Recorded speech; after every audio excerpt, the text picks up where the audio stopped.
Hello बेटा लोग, मेरा नाम है सी एस आई पी मिथुन जायसवाल। बेटा जी, हम कर रहे हैं बुलेट स्पीड की तरह रिवीजन। बेटा जी, हमने ऑलरेडी जो टफ टफ चैप्टर ना वो शुरू में लिए, ताकि वो जो बच्चों को सपने में भी डराते हैं, पहले मैं उन चैप्टर को लेके आपका फटाफट कंप्लीट करूंगा, ताकि आपके एग्जाम के पॉइंट से आप अच्छी प्रिपरेशन कर सको। तो बेटा, इसमें मैंने आपको फाइनेंशियल मार्केट, फिर फाइनेंस मैनेजमेंट, ये मैंने आपको कंप्लीट करवा दिया था, जो हमारे चैप्टर नंबर 8 और चैप्टर नंबर 9 है। और आज हम करेंगे हमारे चैप्टर नंबर 10, जो होगा मार्केटिंग मैनेजमेंट। तीनों के तीनों चैप्टर बहुत मजेदार है। तो बेटा, हम चलते हैं विदाउट वेस्टिंग अ टाइम हमारे सब्जेक्ट के ऊपर, जो हम वन शॉट में बड़ा फटाफट इसको स्पीड से इसको कंप्लीट करेंगे। आप क्या करना, आप क्योंकि मेरी स्पीड होगी बुलेट की तरफ, बेटर है अगर आप ईयरफोन अगर पहन के सुने तो आपको मजा आएगा। ओके, और आप पूरा वीडियो सुनो और उसके बाद मेरे को बताना कि आपको कैसा लगा।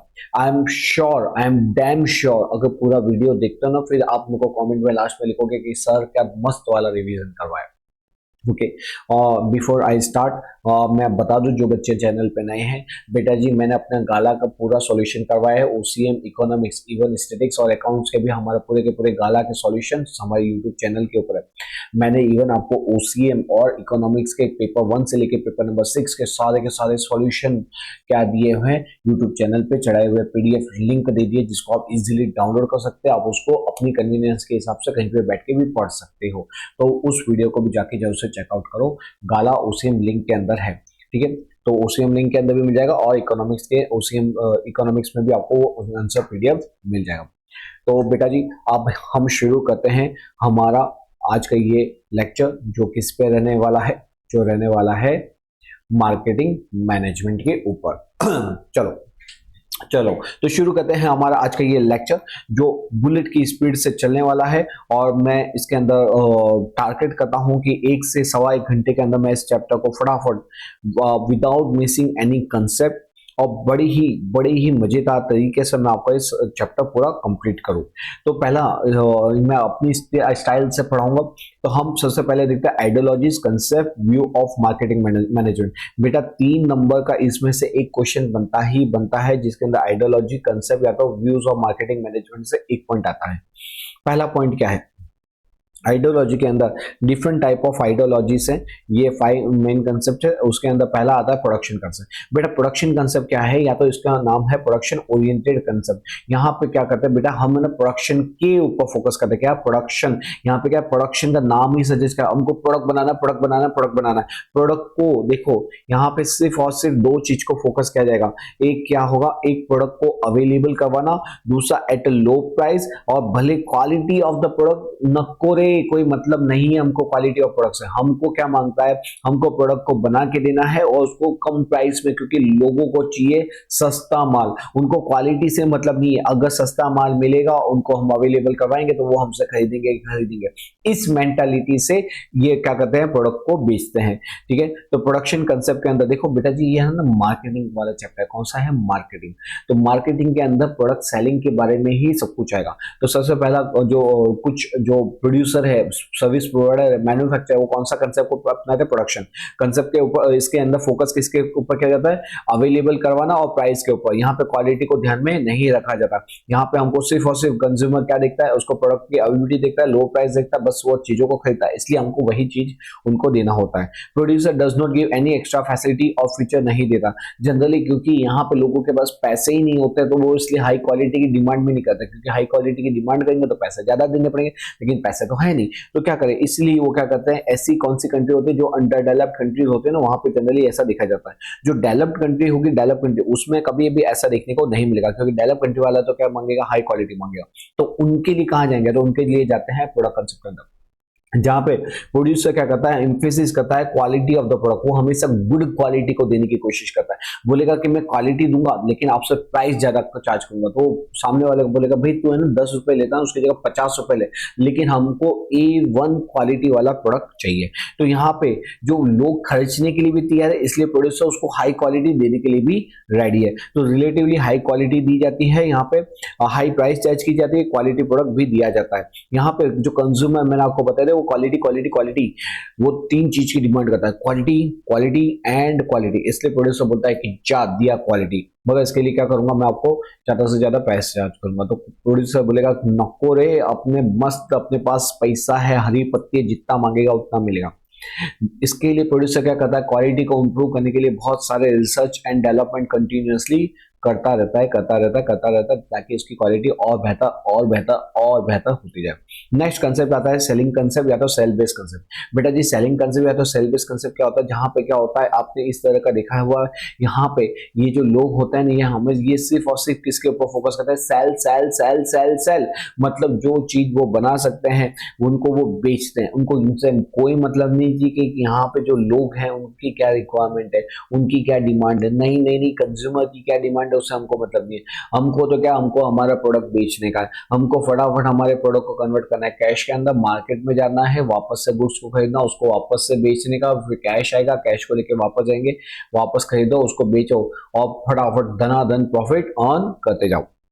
समझ गया? तो यही है सेलिंग कंसेप्ट या तो सेल बेस्ड कंसेप्ट। तो यहाँ पे एम्फेसिस किसके ऊपर है, selling process, not the need of the consumer. Consumer क्या चाहता है उससे हमको मतलब नहीं है। यहाँ पे हम बहुत ज्यादा एग्रेसिव मार्केटिंग करते हैं ताकि कंज्यूमर को मालूम पड़ सके, भाई 3 खरीदो 3 मफत पाओ, 3 खरीदो 3 मफत पाओ, चद्दर चद्दर चद्दर, बेडशीट पिलो शीट 100 रुपए की एक, आपको 5 खरीदनी पड़ेगी, 100 रुपए की एक, 500 रुपए की 5, चद्दर चद्दर, ब्लैंकेट ब्लैंकेट, बेडशीट, ठीक है, ब्लैंकेट जैसे ब्लैंकेट 200 रुपए का एक ब्लैंकेट। तो ये क्या करते हैं, इस तरह से सेल सेल सेल करते हैं, ठीक है। तो यहाँ पे एफर्ट करते हैं डिमांड को क्रिएट करने के लिए।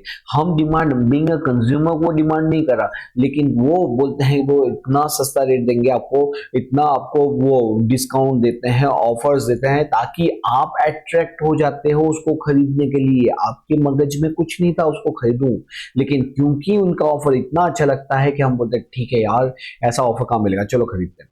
तो यहाँ पे उनका एफर्ट ही होता है डिमांड को क्रिएट करने, ताकि वो गुड्स को कैश के अंदर कन्वर्ट मतलब सेल कर सके।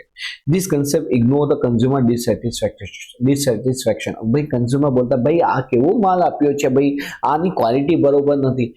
ओ काका તમારે ખરીદવાનું હોય તો ખરીદો, નથી ખરીદવાનું તો કોઈ વાંધો નથી, આવી જ ક્વોલિટી મળશે કે હું તમને 100 રૂપિયામાં તમને આપું છું, એ જ મોટી વસ્તુ છે, 100 રૂપિયામાં क्या મળે છે, मतलब क्या कि they emphasis on the quality. Consumer dissatisfy हो रहा है, that does not matter to me, only that matter is कि मेरा गुड्स बिकना चाहिए और वो कैश में कन्वर्ट होना चाहिए, बस। समझा क्या भेड़ो? तो देखो बेटा जी, यहाँ पे मार्केटिंग, नेक्स्ट कंसेप्ट आता है मार्केटिंग कंसेप्ट या तो यूजर बेस्ड कंसेप्ट। कौन सा? मार्केटिंग। सबसे जो लेटेस्ट कंसेप्ट चलता है वो यही वाला होता है, मार्केटिंग कंसेप्ट और यूजर बेस्ड। यूजर मतलब कंज्यूमर को ध्यान में रख के, कंज्यूमर को ध्यान में रख के हम जो कंसेप्ट लाते हैं उसी को हम यूजर बेस्ड कंसेप्ट बोलते हैं। बेटा जी यहाँ पे क्या होता है, ये जो सेलर होता है ना, सेलर ये समझता है कि कंज्यूमर तुम मेरे क्या हो, तुम आते हो तो चेहरे पे मुस्कान आती है, इसलिए मैं क्या करूंगा, you are the king for me, you are the centre point for me, hence मेरा जो है ना, मेरा एक ही वसूल है, आपको सेटिस्फाई करना, आपकी प्रॉब्लम को सॉल्यूशन लाना, आपको सेटिस्फेक्शन करना। मेरा ऑब्जेक्ट है कि आप अगर खुश रहोगे तो हम खुश रहेंगे। मतलब कहने का मतलब क्या, यहाँ पे कंज्यूमर की नीड को समझाया जाता है, कंज्यूमर क्या चाहता है उसको समझाया जाता है, कंज्यूमर को क्या प्रॉब्लम आ रही है उसको समझाया जाता है, उसके अकॉर्डिंग उन सब चीज को ध्यान में रख के गुड्स को प्रोड्यूस किया जाता है, गुड्स को सेल किया जाता है और उसके बाद आफ्टर सेल सर्विस भी दी जाती है। उसी को बोला जाता है मार्केटिंग कंसेप्ट। तो यहाँ पे प्रॉब्ली हम कंज्यूमर की नीड्स, उसके प्रॉब्लम्स और उसकी जो रिक्वायरमेंट उन सब चीज को समझते हैं और उसके बाद हम प्रोडक्ट को डिजाइन करते हैं और फिर उसको सेल करते हैं उस प्राइस पे जिस प्राइस पे वो अफोर्ड कर सके। ठीक है, एक बार सेल कर दिया, पैसा आ गया, नहीं हम इतना नहीं रुकेंगे, इवन हम आपको आफ्टर सेल सर्विस भी देंगे। ठीक है, तो आफ्टर सेल सर्विसेज भी हम प्रोवाइड करते हैं। The aim of this concept is to provide the effective and efficient product as compare to the competitor. तो हम यहाँ पे कॉम्पिटिटर की तुलना में अच्छा प्रोडक्ट भी आपको देते हैं। तो ये हमारा क्या है, मार्केटिंग कंसेप्ट है। ओके, ये मोस्ट मॉडर्न है, मैंने आपको पहले ही बता दिया। फिर एक नेक्स्ट आता है सोशल कंसेप्ट या तो सोशल ओरिएंटेड कंसेप्ट। बेटा जी ये क्या होता है, सोशल कंसेप्ट का मतलब सिंपल है कि हमको बेटा जी ऐसा प्रोडक्ट बनाना है जो जो लोगों के भी काम आए और हमारे एनवायरमेंट को भी पॉल्यूशन ना फैलाए। ठीक है, यहाँ पे कंज्यूमर वांट्स आर फुलफिल, ये भाई मेरा ये जो धरती है ये धरती मेरी है क्योंकि मैं यहाँ पे रहता हूँ, तो इस धरती को गंदा नहीं करना, इसके यहाँ पे वो साउंड साउंड पॉल्यूशन नहीं करना, एयर पॉल्यूशन नहीं करना, नॉइस पॉल्यूशन नहीं करना। मतलब हम क्या करते हैं, हम गुड्स को प्रोड्यूस करना चाहते हैं क्योंकि धरती तो हमको सब कुछ देती है, जो हमको कुछ भी बनाना हो तो उसको कैसे, अगर उसी को गंदा करेंगे तो फिर हम आगे प्रोडक्शन कैसे कर पाएंगे। इसलिए उस चीज को वो समझते हैं, इसलिए वो क्या करते हैं कि कंज्यूमर की वांट्स को सेटिस्फाई करते हैं, लेकिन उसके साथ साथ हम ये भी देखते हैं कि ये जो एनवायरमेंट को लीस्ट हार्म क्रिएट करे, क्या करे, एनवायरमेंट को कम से कम हार्म क्रिएट करे, जिसके लिए हम क्या ऑलवेज ट्राई करते हैं, कंट्रोलिंग करते हैं air pollution, noise pollution, reduce plastic का यूज नहीं करना, providing pure and healthy ready to eat food वगैरह देना। ठीक है, तो ये बेटा जी ये था हमारे फ्यू आइडियोलॉजीज, क्या थी फ्यू आइडियोलॉजी। आई होप आपको मजा आया, मजा आया कि नहीं। यहाँ पे प्रोडक्शन जिसके अंदर हमने सिर्फ और सिर्फ किसके ऊपर, प्रोडक्शन करो प्रोडक्शन करो प्रोडक्शन करो, उसके ऊपर फोकस किया, प्रोडक्शन करो, सेल करो, क्वालिटी को लो रखो, प्राइस क्वालिटी को लो रखो, प्राइस को लो रखो और प्रोडक्ट को अवेलेबल करो। तीन चीज इसमें क्या है, तीन चीज, प्रोडक्ट को अवेलेबल करवाना, हाँ जी, प्रोडक्ट की क्वालिटी लो हो चलेगा, हाँ जी, और प्रोडक्ट को प्राइस क्या होनी चाहिए, कम होनी चाहिए।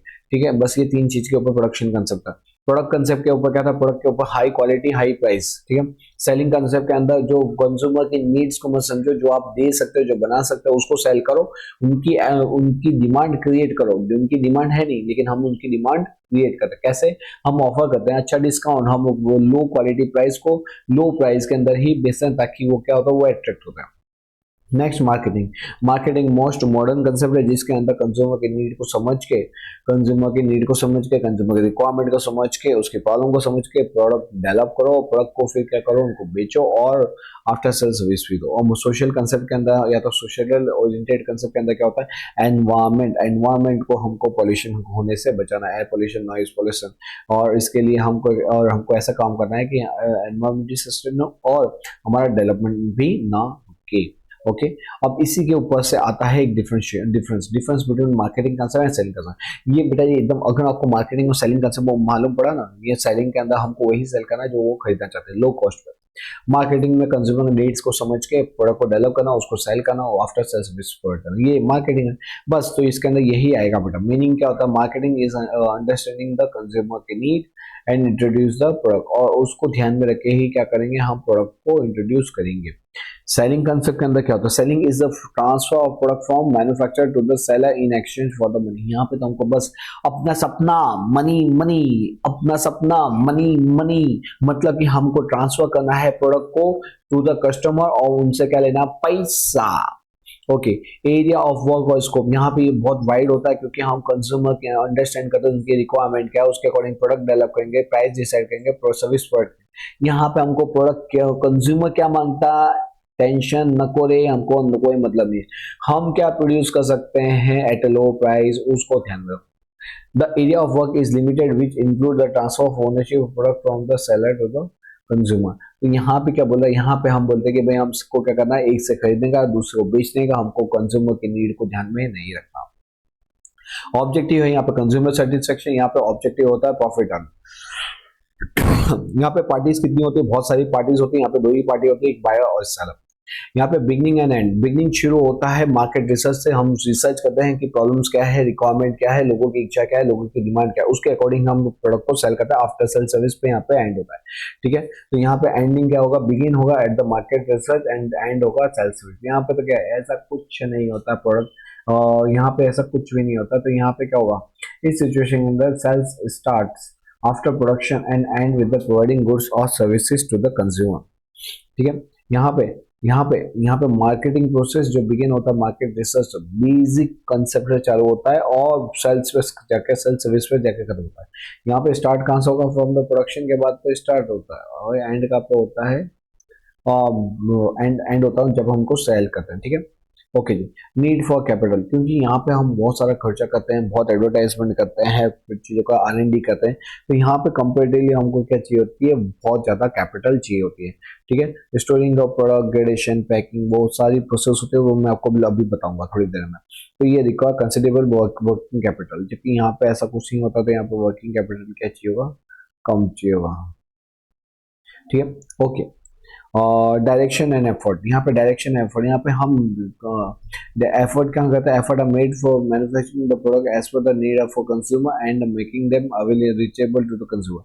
इसका मतलब क्या होता है, हम यहाँ पे डायरेक्शन के अंदर उनको फोकस करते हैं जिनकी जो लोगों को रिक्वायरमेंट है, मतलब as per the need of the consumer हम वो चीज को बनाते हैं और उनको वो अवेलेबल करवाना, क्या उनको अवेलेबल करवाना, उन तक रीच पहुंचाना। जबकि यहाँ पे बेटा जी देखो मैं 10 पॉइंट करवा रहा हूँ, लेकिन 10 के 10 आपको याद रखने की जरूरत नहीं है। आपको 5 नंबर के क्वेश्चन में 5 पॉइंट्स लिखने होंगे, जिसके अंदर आपका ये बेस फॉर डिफरेंशिएशन, फिर यहाँ पे डिटेल होना चाहिए। याद रखना, आप मैंने कभी भी ऐसा शॉर्टकट मत माना, ये मैंने खाली आपको रिवीजन पर्पज से ये लिखा हुआ, आप एग्जाम में ऐसा शॉर्टकट मत माना, वरना एग्जामिनर क्या करेगा, शॉर्टकट मारेगा, आपके मार्क्स कम करेगा। यहाँ पे स्किल लिखा, हाँ जी, यहाँ पे एनालिटिकल स्किल लिखा है, यहाँ पे क्या की एनालिटिकल स्किल होगी। यहाँ पे तो बेसिक कहती है good communication and selling concept चाहिए होता है, यहाँ पे सेलिंग को सेल करने का कंसेप्ट चाहिए होता है। यहाँ पे क्या होता है एनालिटिकल मतलब लोगों की सोच समझना, लोगों की रिक्वायरमेंट समझना, उसके अकॉर्डिंग चीज को मैन्युफैक्चर करना। टेन्योर क्या होता है, लॉन्ग टर्म का होता है, यहाँ पे शॉर्ट टर्म का होता है। अप्रोचेस क्या हो गए, यहाँ पे जो अप्रोचेस होता है, consumer behaviour approach is followed, मतलब कंज्यूमर को ध्यान में रख के किया जाता है, इसलिए consumer oriented approach is consider. लेकिन यहाँ पे क्या होता है, यहाँ पे बेटा जी product oriented approach is followed. यहाँ पे हमको सिर्फ प्रोडक्ट की लो क्वालिटी और लो प्राइस और चीज़ों को अवेलेबल करवाना, और चीज़ों को सेल करना, डिस्काउंट करना, उसको कन्वर्ट करवाना, कैश करना, प्रॉफिट अर्न करना, बस यही चीज़ होती है। तो बेटा जी ये क्या था हमारा, ये था marketing concept and selling concept के ऊपर डिफरेंशिएशन। तो ये हमने एक आइडियोलॉजीज खत्म की। अब नेक्स्ट वाला आ रहा है आइडियोलॉजीज, ये तो हमने देख लिया।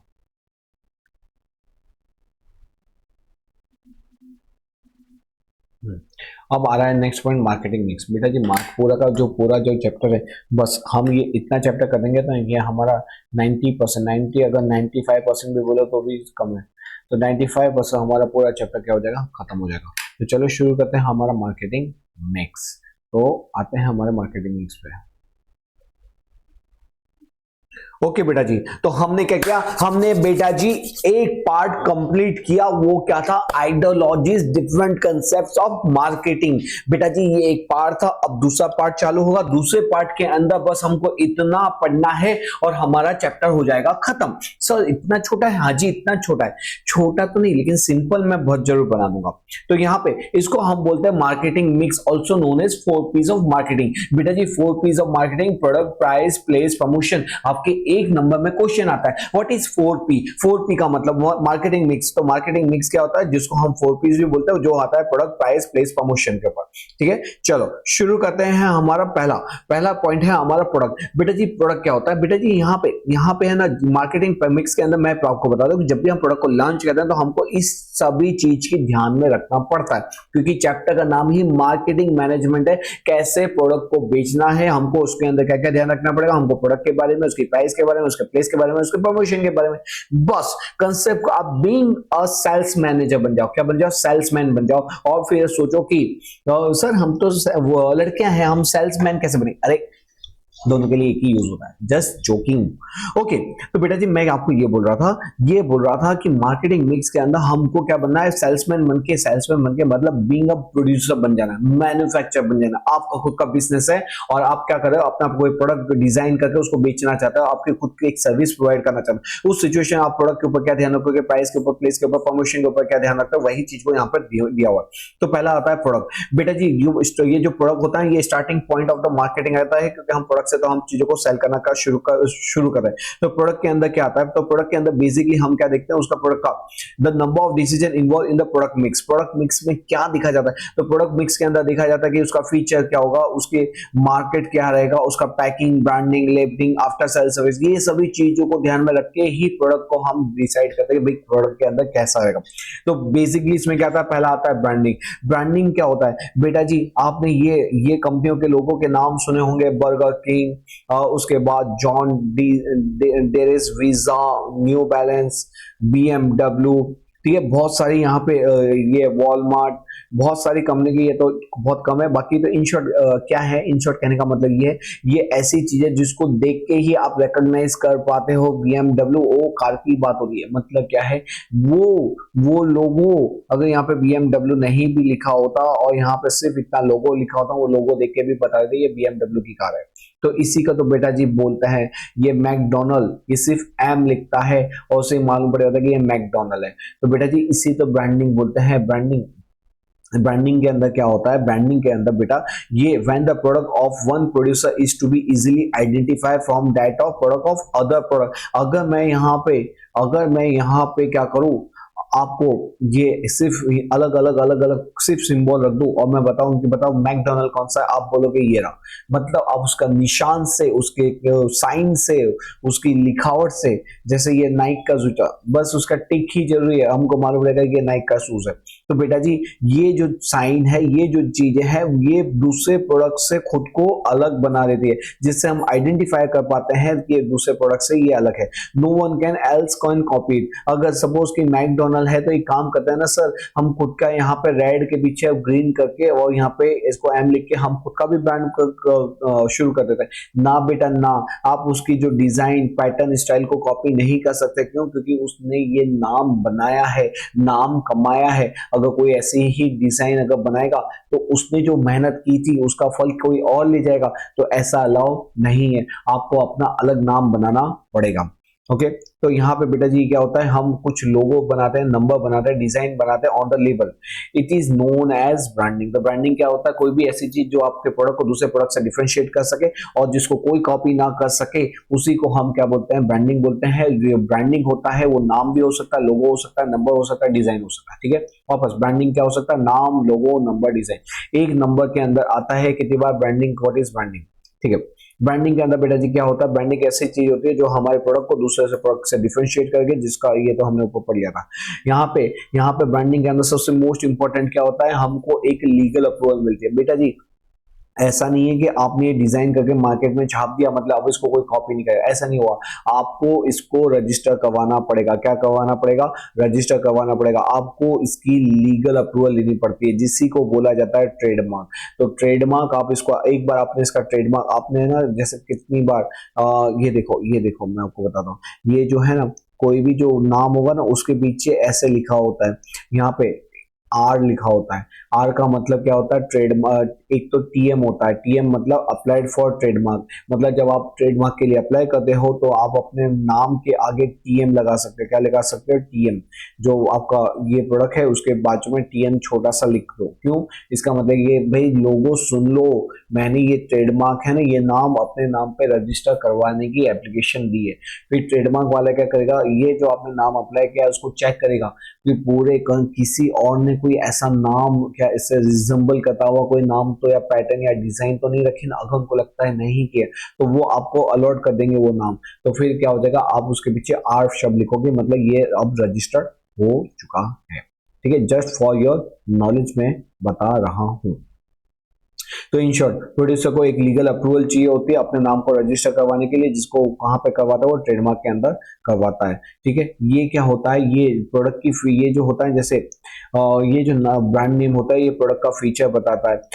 The name convey the particular meaning, जैसे LIC जिंदगी के साथ भी जिंदगी के बाद भी, ये जो नेम और लोगो होता है वो that should be easy to remember होना चाहिए। ये फिलोसॉफी बताता है, जैसे ये मेरा LIC जिंदगी के साथ भी जिंदगी के बाद भी, तो ये इसका reflect the philosophy, reflect in the name, मतलब जो ऑर्गेनाइजेशन की फिलोसॉफी है वो उसके नेम में क्या करते हैं, रिफ्लेक्ट करती है। ठीक है, अब फीचर्स ऑफ ब्रांडिंग क्या होता है, इसके क्या फायदे होते हैं। जब हम कोई पर्टिकुलर ब्रांड का, जैसे कितनी बार क्या होता है, मैं खाली जस्ट फॉर एग्जांपल के लिए, जब बच्चा है ना पहली बार जब नया आईफोन खरीदता है तो ऐसे लेकर घूमता है, और दोस्त कैसा है, अच्छा, और तेरे पास कौन सा मोबाइल है, मतलब वो बताएगा नहीं, वो चाहता है कि लोग उससे पूछे कि मेरे पास 17 प्रो है, आईफोन 17 प्रो है।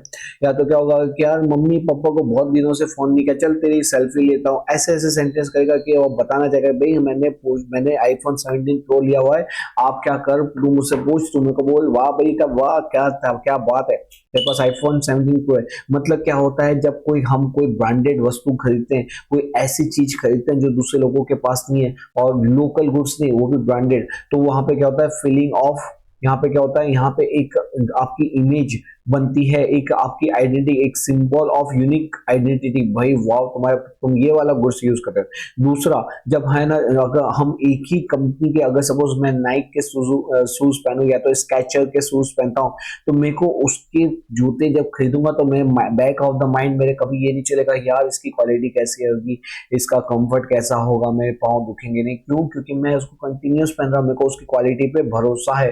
तो यहाँ पे आपको कंसिस्टेंसी इन क्वालिटी मिलती है।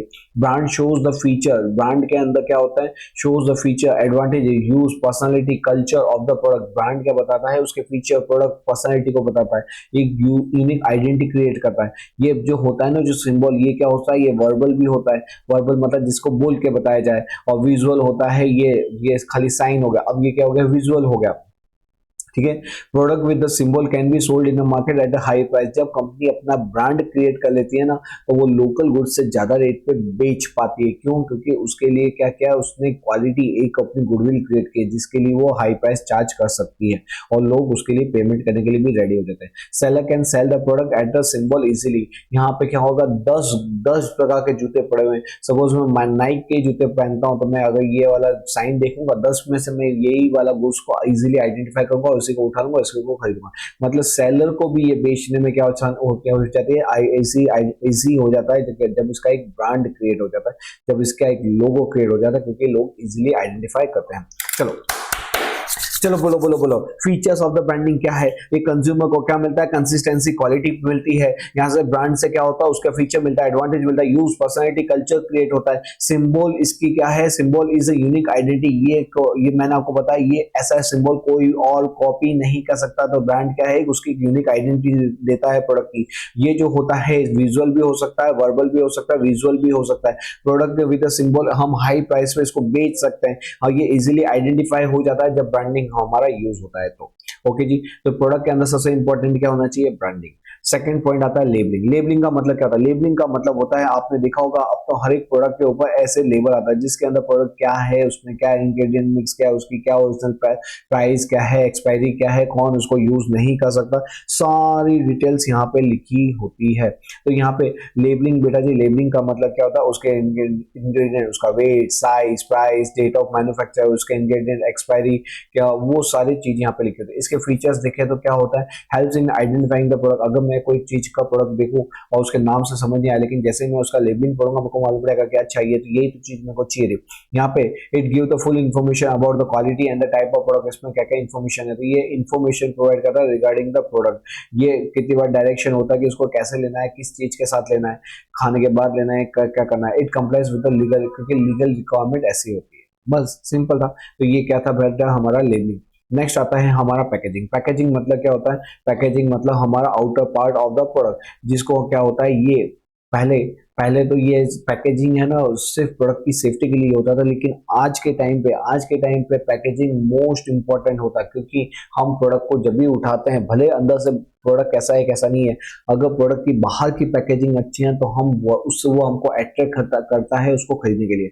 इसलिए बेटा जी क्या होता है कि हमको जो कंपनी होती है पैकिंग पे बहुत ज्यादा खर्चा करती है। आपने देखा होगा दिवाली के अंदर भी गिफ्ट रैप किए हुए हैं, सच सही है कि नहीं मेरे को बताना कमेंट में। गिफ्ट रैप करके प्रोडक्ट आता है, उसके अंदर जो गुड्स होता है वो बहुत छोटी सी क्वांटिटी, लेकिन इतना सजाया धजाया होता है, और फाइनली वो जाता कहाँ है, कचरे में। मतलब जो गिफ्ट रैपर किया जाता है वो पूरा का पूरा कचरे में जाता है, लेकिन क्योंकि ये दिवाली का टाइम होता है, लोग अट्रैक्ट बाहर की पैकिंग से ज्यादा अट्रैक्ट होते हैं, इसलिए वो पैकिंग पे खर्चा करते हैं कि खर्चा करो, क्योंकि यही चीज है जो हमारे प्रोडक्ट को सेल करता है, और जिसके कारण कंपनी पैकेजिंग पे बहुत ज्यादा खर्चा करती है, जिसका अल्टीमेटली कंज्यूमर को कोई बेनिफिट होता नहीं है, वो लास्ट में तो वो वैसे रद्दी में जाता है। मगर ठीक है, पैकेजिंग से लोग अट्रैक्ट होते हैं, इसलिए कंपनियां खर्चा करती है। ओके, तो packaging perform the function of decorating of the product. बेटा जी यहाँ पे ये जो इंपॉर्टेंट लाइन है 1 मार्क क्वेश्चन आता है कि डेकोरेटिंग ऑफ द प्रोडक्ट बनाती है इन द फॉर्म ऑफ, कैसे आप पैकेजिंग करोगे, plastic bag, clothing bag, card box, plastic barrels and boxes वगैरह से आप इसको पैकेजिंग को सजाते हो। पैकेजिंग क्यों नेसेसरी होती है, क्योंकि प्रोडक्ट को अट्रैक्टिव बनाती है, ये प्रोवाइड करती है प्रोटेक्शन टू द प्रोडक्ट। मतलब अगर जब हम प्रॉपर प्रोडक्ट की पैकेजिंग करेंगे तो प्रोडक्ट का डैमेज होने के चांसेस कम हो जाएंगे। या आप जनरली जो ट्रांसपोर्टिंग के अंदर गुड्स बेचते हैं तो वहाँ पे पैकेजिंग मोस्ट इंपॉर्टेंट होती है। यूज फॉर एडवर्टाइजमेंट पर्पज के लिए, क्योंकि कैसे मालूम पड़ेगा गुड्स के बारे में, तो एडवर्टाइजमेंट पर्पज के लिए भी पैकेजिंग मोस्ट इंपॉर्टेंट मायने रखती है। ओके नेक्स्ट आ जाते हैं, ये हमने बेटा जी ये हमने 4 पीस था, क्या था 4 पी, तो इसके अंदर 4 पी के अंदर पहला पी कौन सा था, प्रोडक्ट। पहला पहला क्या था, प्रोडक्ट। प्रोडक्ट को हमने खत्म किया, प्रोडक्ट के अंदर हमने क्या पढ़ा, उसका ब्रांडिंग, लेबलिंग एंड पैकेजिंग। वापस ब्रांडिंग, लेबलिंग, पैकेजिंग। ब्रांडिंग के अंदर प्रोडक्ट का नाम, लोगो, डिजाइन, वो सब हमने पढ़े। लेबलिंग के अंदर प्रोडक्ट के इंग्रेडिएंट्स वगैरह पढ़े। और पैकेजिंग के अंदर आउटर डेकोरेशन के बारे में, जो किसके लिए क्यों किया जाता है, प्रोडक्ट को अट्रैक्टिव करने के लिए, प्रोटेक्शन देने के लिए, ट्रांसपोर्ट करने के लिए and use for advertisement purpose के लिए किया जाता है।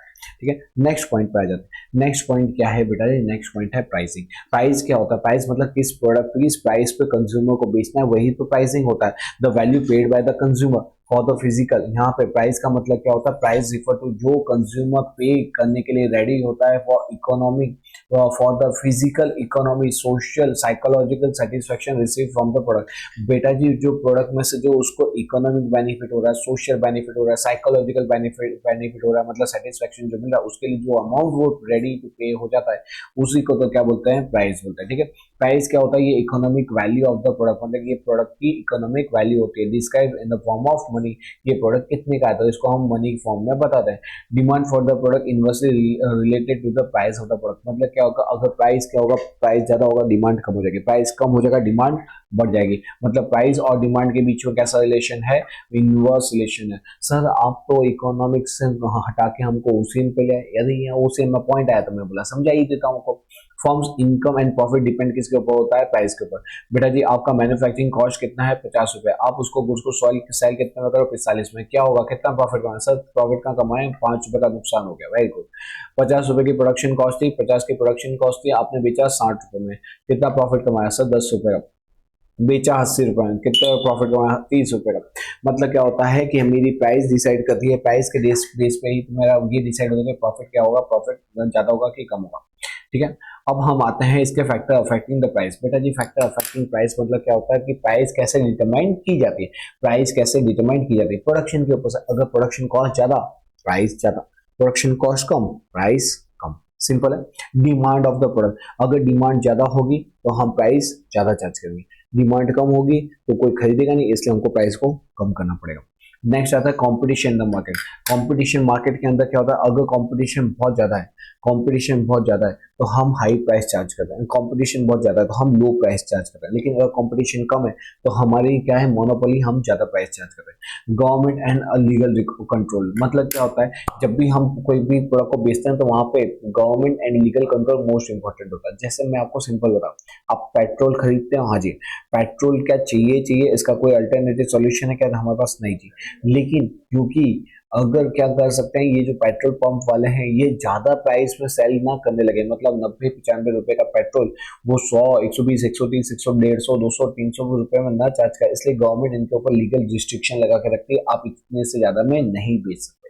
तो ये क्या होता है कि जब भी हम कोई प्रोडक्ट की प्राइस डिसाइड करते हैं तो हमको ये देखना पड़ता है कि क्या कोई लीगल रिक्वायरमेंट है, क्या कोई गवर्नमेंट रिक्वायरमेंट है कि नहीं, उसको ध्यान में रख के ही प्रोडक्ट की प्राइस डिसाइड की जाती है। वापस से फटाफट 4 पॉइंट बताओ। पहला, मेरी प्रोडक्ट की प्राइस किसके ऊपर डिपेंड होगी, वो होगी प्रोडक्शन कॉस्ट के ऊपर। दूसरा वो किसके ऊपर होगी, वो होगी डिमांड के ऊपर, डिमांड ज्यादा प्राइस ज्यादा, डिमांड कम प्राइस कम। फिर तीसरा किसके ऊपर डिपेंड होगी, कंपटीशन के ऊपर, कंपटीशन अगर जब बहुत ज्यादा होगा तो प्राइस कम रखिए, कंपटीशन कम है तो प्रोडक्ट अवेलेबल ही नहीं, इसलिए प्राइस हम ज्यादा चार्ज कर सकते हैं। नेक्स्ट आता है प्राइस, फिर government and legal control. Government and legal control के अंदर क्या होगा कि यहाँ पे जब भी प्रोडक्ट हमको बेचना हो तो हमको देखना पड़ेगा कि कोई गवर्नमेंट का लीगल कंट्रोल तो नहीं है। अगर लीगल कंट्रोल है तो उसको ध्यान में रखते ही हमारे प्रोडक्ट की प्राइस को ध्यान में रखा जाता है, हमारे प्रोडक्ट की प्राइस डिसाइड की जाती है।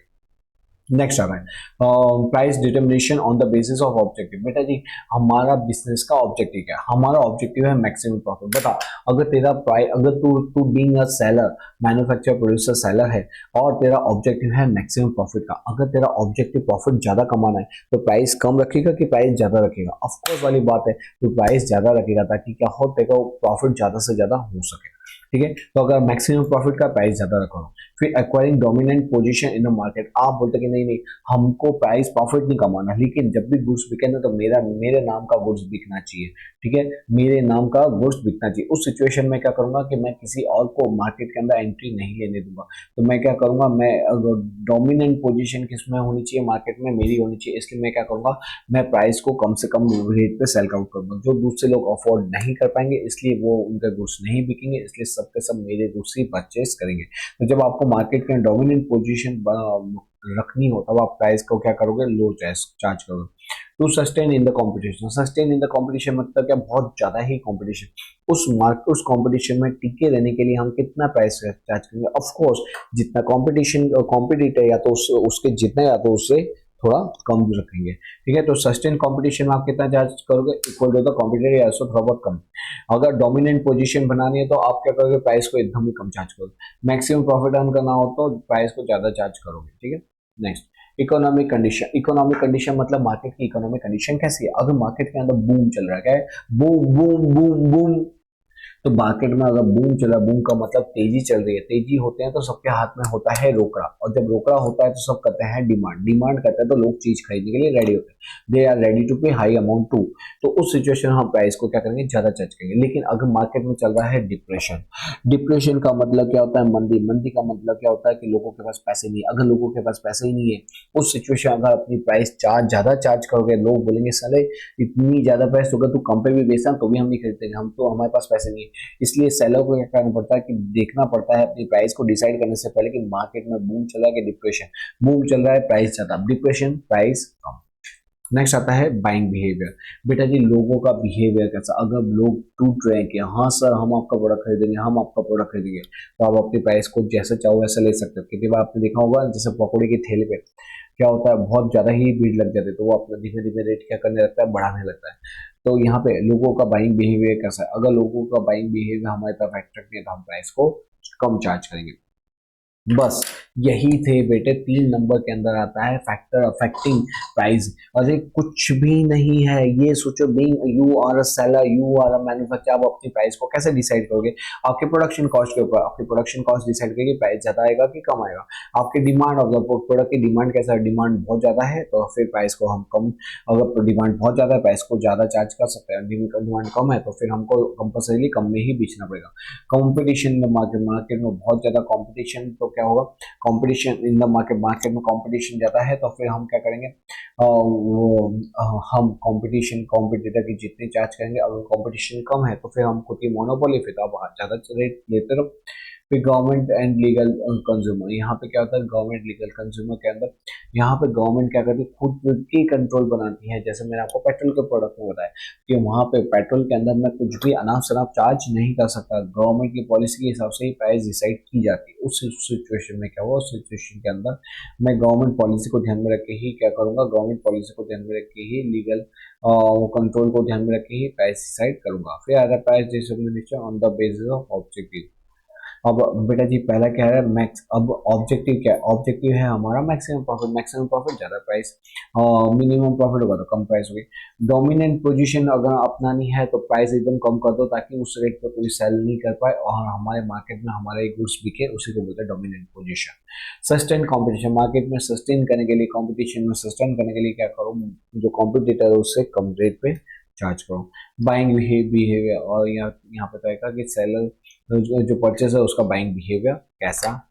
तो बेटा जी हमने यहाँ पे क्या किया, हमने यहाँ पे, मैं आपको बता दूं, हमने यहाँ पे पहले आइडियोलॉजिस किया, वो एक पूरा पार्ट अलग था। उसके बाद हमने बोला था 4 पीस, 4 पीस के अंदर हमने प्रोडक्ट के बारे में पूरा कर दिया एंड प्राइस के बारे में भी कंप्लीट कर दिया। अब है ना हमारे पास बचे हैं 2।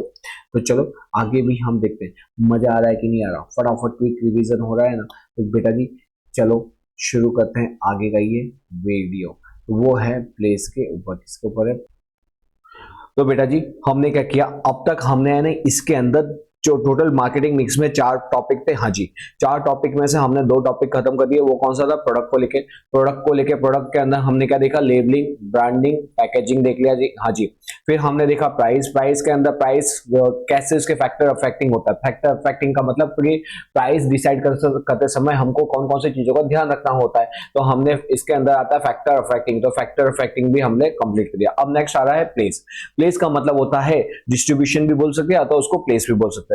तो बेटा जी ये प्लेस मतलब क्या था, बेटा आप कितनी ही अच्छी प्रोडक्ट क्यों नहीं डेवलप करें, अगर आप अपना प्रोडक्ट को बना के अपने गोडाउन में रख दो और ये सोचो कि मेरा कस्टमर आएगा मेरे गोडाउन पे ढूंढते ढूंढते और वो मेरे प्रोडक्ट को खरीदेगा, तो बेटा जी ऐसा नहीं होगा। आपको क्या करवाना पड़ेगा, आपको अपने प्रोडक्ट को डिलीवर करवाना पड़ेगा उसके प्लेस तक। इसलिए तो हमको प्लेस या तो डिस्ट्रीब्यूशन चैनल का इतना इंपॉर्टेंस है। Distribution refer to making the final product available, मतलब हम अपने फाइनल प्रोडक्ट को अवेलेबल कराएंगे कहां पे, at the place where it require, जहां पे उसकी रिक्वायरमेंट है, जहां वो मेरा कस्टमर बैठा है ना उसके प्लेस तक उसको गुड्स को पहुंचाना, उस टाइम पे पहुंचाना जब उसको उस टाइम पे चाहिए, and what ever quantity it is require, और जितनी क्वांटिटी उसको चाहिए उतनी क्वांटिटी को उसको वहां पे भिजवाना। यही तो काम होता है किसका, एक अच्छे सेलर का। तो बेटा जी सेलर का मतलब मैं वापस बता दूं, सेलर क्या करेगा, फाइनल प्रोडक्ट को अवेलेबल करेगा कहां पे, उस प्लेस पे जहां पे कस्टमर, जहां पे रिक्वायरमेंट है, उस टाइम पे जब जिस टाइम पे चाहिए और उतनी क्वांटिटी दीजिए जितनी रिक्वायर्ड है, उसी को बोला जाता है प्लेस या तो डिस्ट्रीब्यूशन। ओके जी, व्हेन द एग्जिस्टिंग और expected customer group is huge, अगर वो बहुत ज्यादा बड़े हो, एंड वाइड स्प्रेड, अगर और बहुत ज्यादा पूरे इंडिया लेवल पे फैले हुए अलग अलग जगह पे, तो क्या होगा, हमको क्या करना पड़ेगा, हमको distribution play a very vital role. अगर बेटा जैसे मैं कोई चीज बनाता हूं जिसके अंदर मेरा कस्टमर सिर्फ 1 किलोमीटर 2 किलोमीटर या 3 किलोमीटर, तो सपोज कि मेरी चाय की दुकान है, मेरा दूध का बिजनेस है, ठीक है, मिल्क का बिजनेस है, मिल्क, कड़ी, ये स्वीट्स वगैरह मैं देता हूं। अब इसके अंदर क्या होगा, मेरा कस्टमर कहां तक होगा, मेरा कस्टमर होगा हार्डली 1 किलोमीटर 2 किलोमीटर मैक्सिमम 3, उससे ज्यादा तो होगा नहीं। 3 किलोमीटर के अंदर ही लोग मेरे पास से चीज खरीदेंगे, उसके आगे कोई कस्टमर आने वाला नहीं है, तो वहां पे डिस्ट्रीब्यूशन चैनल इतना मायने नहीं रखता। लेकिन बेटा अगर सपोज कि मैं I am a TV seller, fridge, I am electronic seller, ठीक है, मैं इलेक्ट्रॉनिक इक्विपमेंट बनाता हूं, उसको सेल करता हूं, और मेरे प्रोडक्ट की जो डिमांड है ना वो पूरे इंडिया में है, तो मेरे को हर एक कोलकाता के अंदर भी गुड्स को भिजवाना है, वाराणसी में, कच्छ में, पोरबंदर में, गुजरात में, सूरत में, राजस्थान में, हर एक जगह पे मेरे गुड्स की बहुत अच्छी डिमांड हो रही है, ठीक है, तो मेरे को मेरा डिस्ट्रीब्यूशन चैनल बहुत अच्छा रखना पड़ेगा, क्योंकि यहाँ पे क्या है, यहाँ पे मेरा जो गुड्स है वो पूरे इंडिया में फैला हुआ है, ठीक है। तो जब आपका गुड्स क्या हो, जब आपके कस्टमर ह्यूज हो और वो सब जगह फैले हुए हो, तो आपका ये distribution channel is a vital important. Distribution system is design on the basis of product, type of product, number of the consumer and geographical area, ठीक है, आपके प्रोडक्ट कितने हैं, नंबर ऑफ कंज्यूमर कितने हैं और आपका जियोग्राफिकल एरिया कितना है, उसके ऊपर डिपेंड करेगा कि मेरा डिस्ट्रीब्यूशन चैनल कैसा होगा। Care is taken to make the product reach to the consumer at a lowest possible cost। हम हमेशा ये ट्राई करते हैं कि हमारा जो प्रोडक्ट है मेरे कस्टमर तक पहुंचे वो भी एकदम कम रेट पे। In this function handling and storage क्या होता है इज इंक्लूडेड, तो यहाँ पे हैंडलिंग एंड केयर, आपने देखा होगा बहुत सारे प्रोडक्ट, अगर आपने कोई प्रोडक्ट को बनाया हुआ है तो हैंडल विथ केयर करके लिखा होता है। कुछ प्रोडक्ट जब वो डिलीवर होता है तो उसके ऊपर बॉक्स के ऊपर लिखा होता है बड़े शब्द में हैंडल विथ केयर, तो उनको जब वो डिलीवर के लिए जाते हैं और जब ये दिखते हैं कोई डिलीवरी की हैंडल विथ केयर है तो उसको आराम से रखते हैं, क्यों, क्योंकि उसमें टूटने फूटने वाला कोई सामान हो सकता है, इसलिए उसको प्रॉपर्ली हैंडल किया जाता है। इसलिए यहाँ पे डिस्ट्रीब्यूशन चैनल के बारे में हमने ये देखा कि डिस्ट्रीब्यूशन चैनल हमको क्यों, कब, कैसे चाहिए होता है।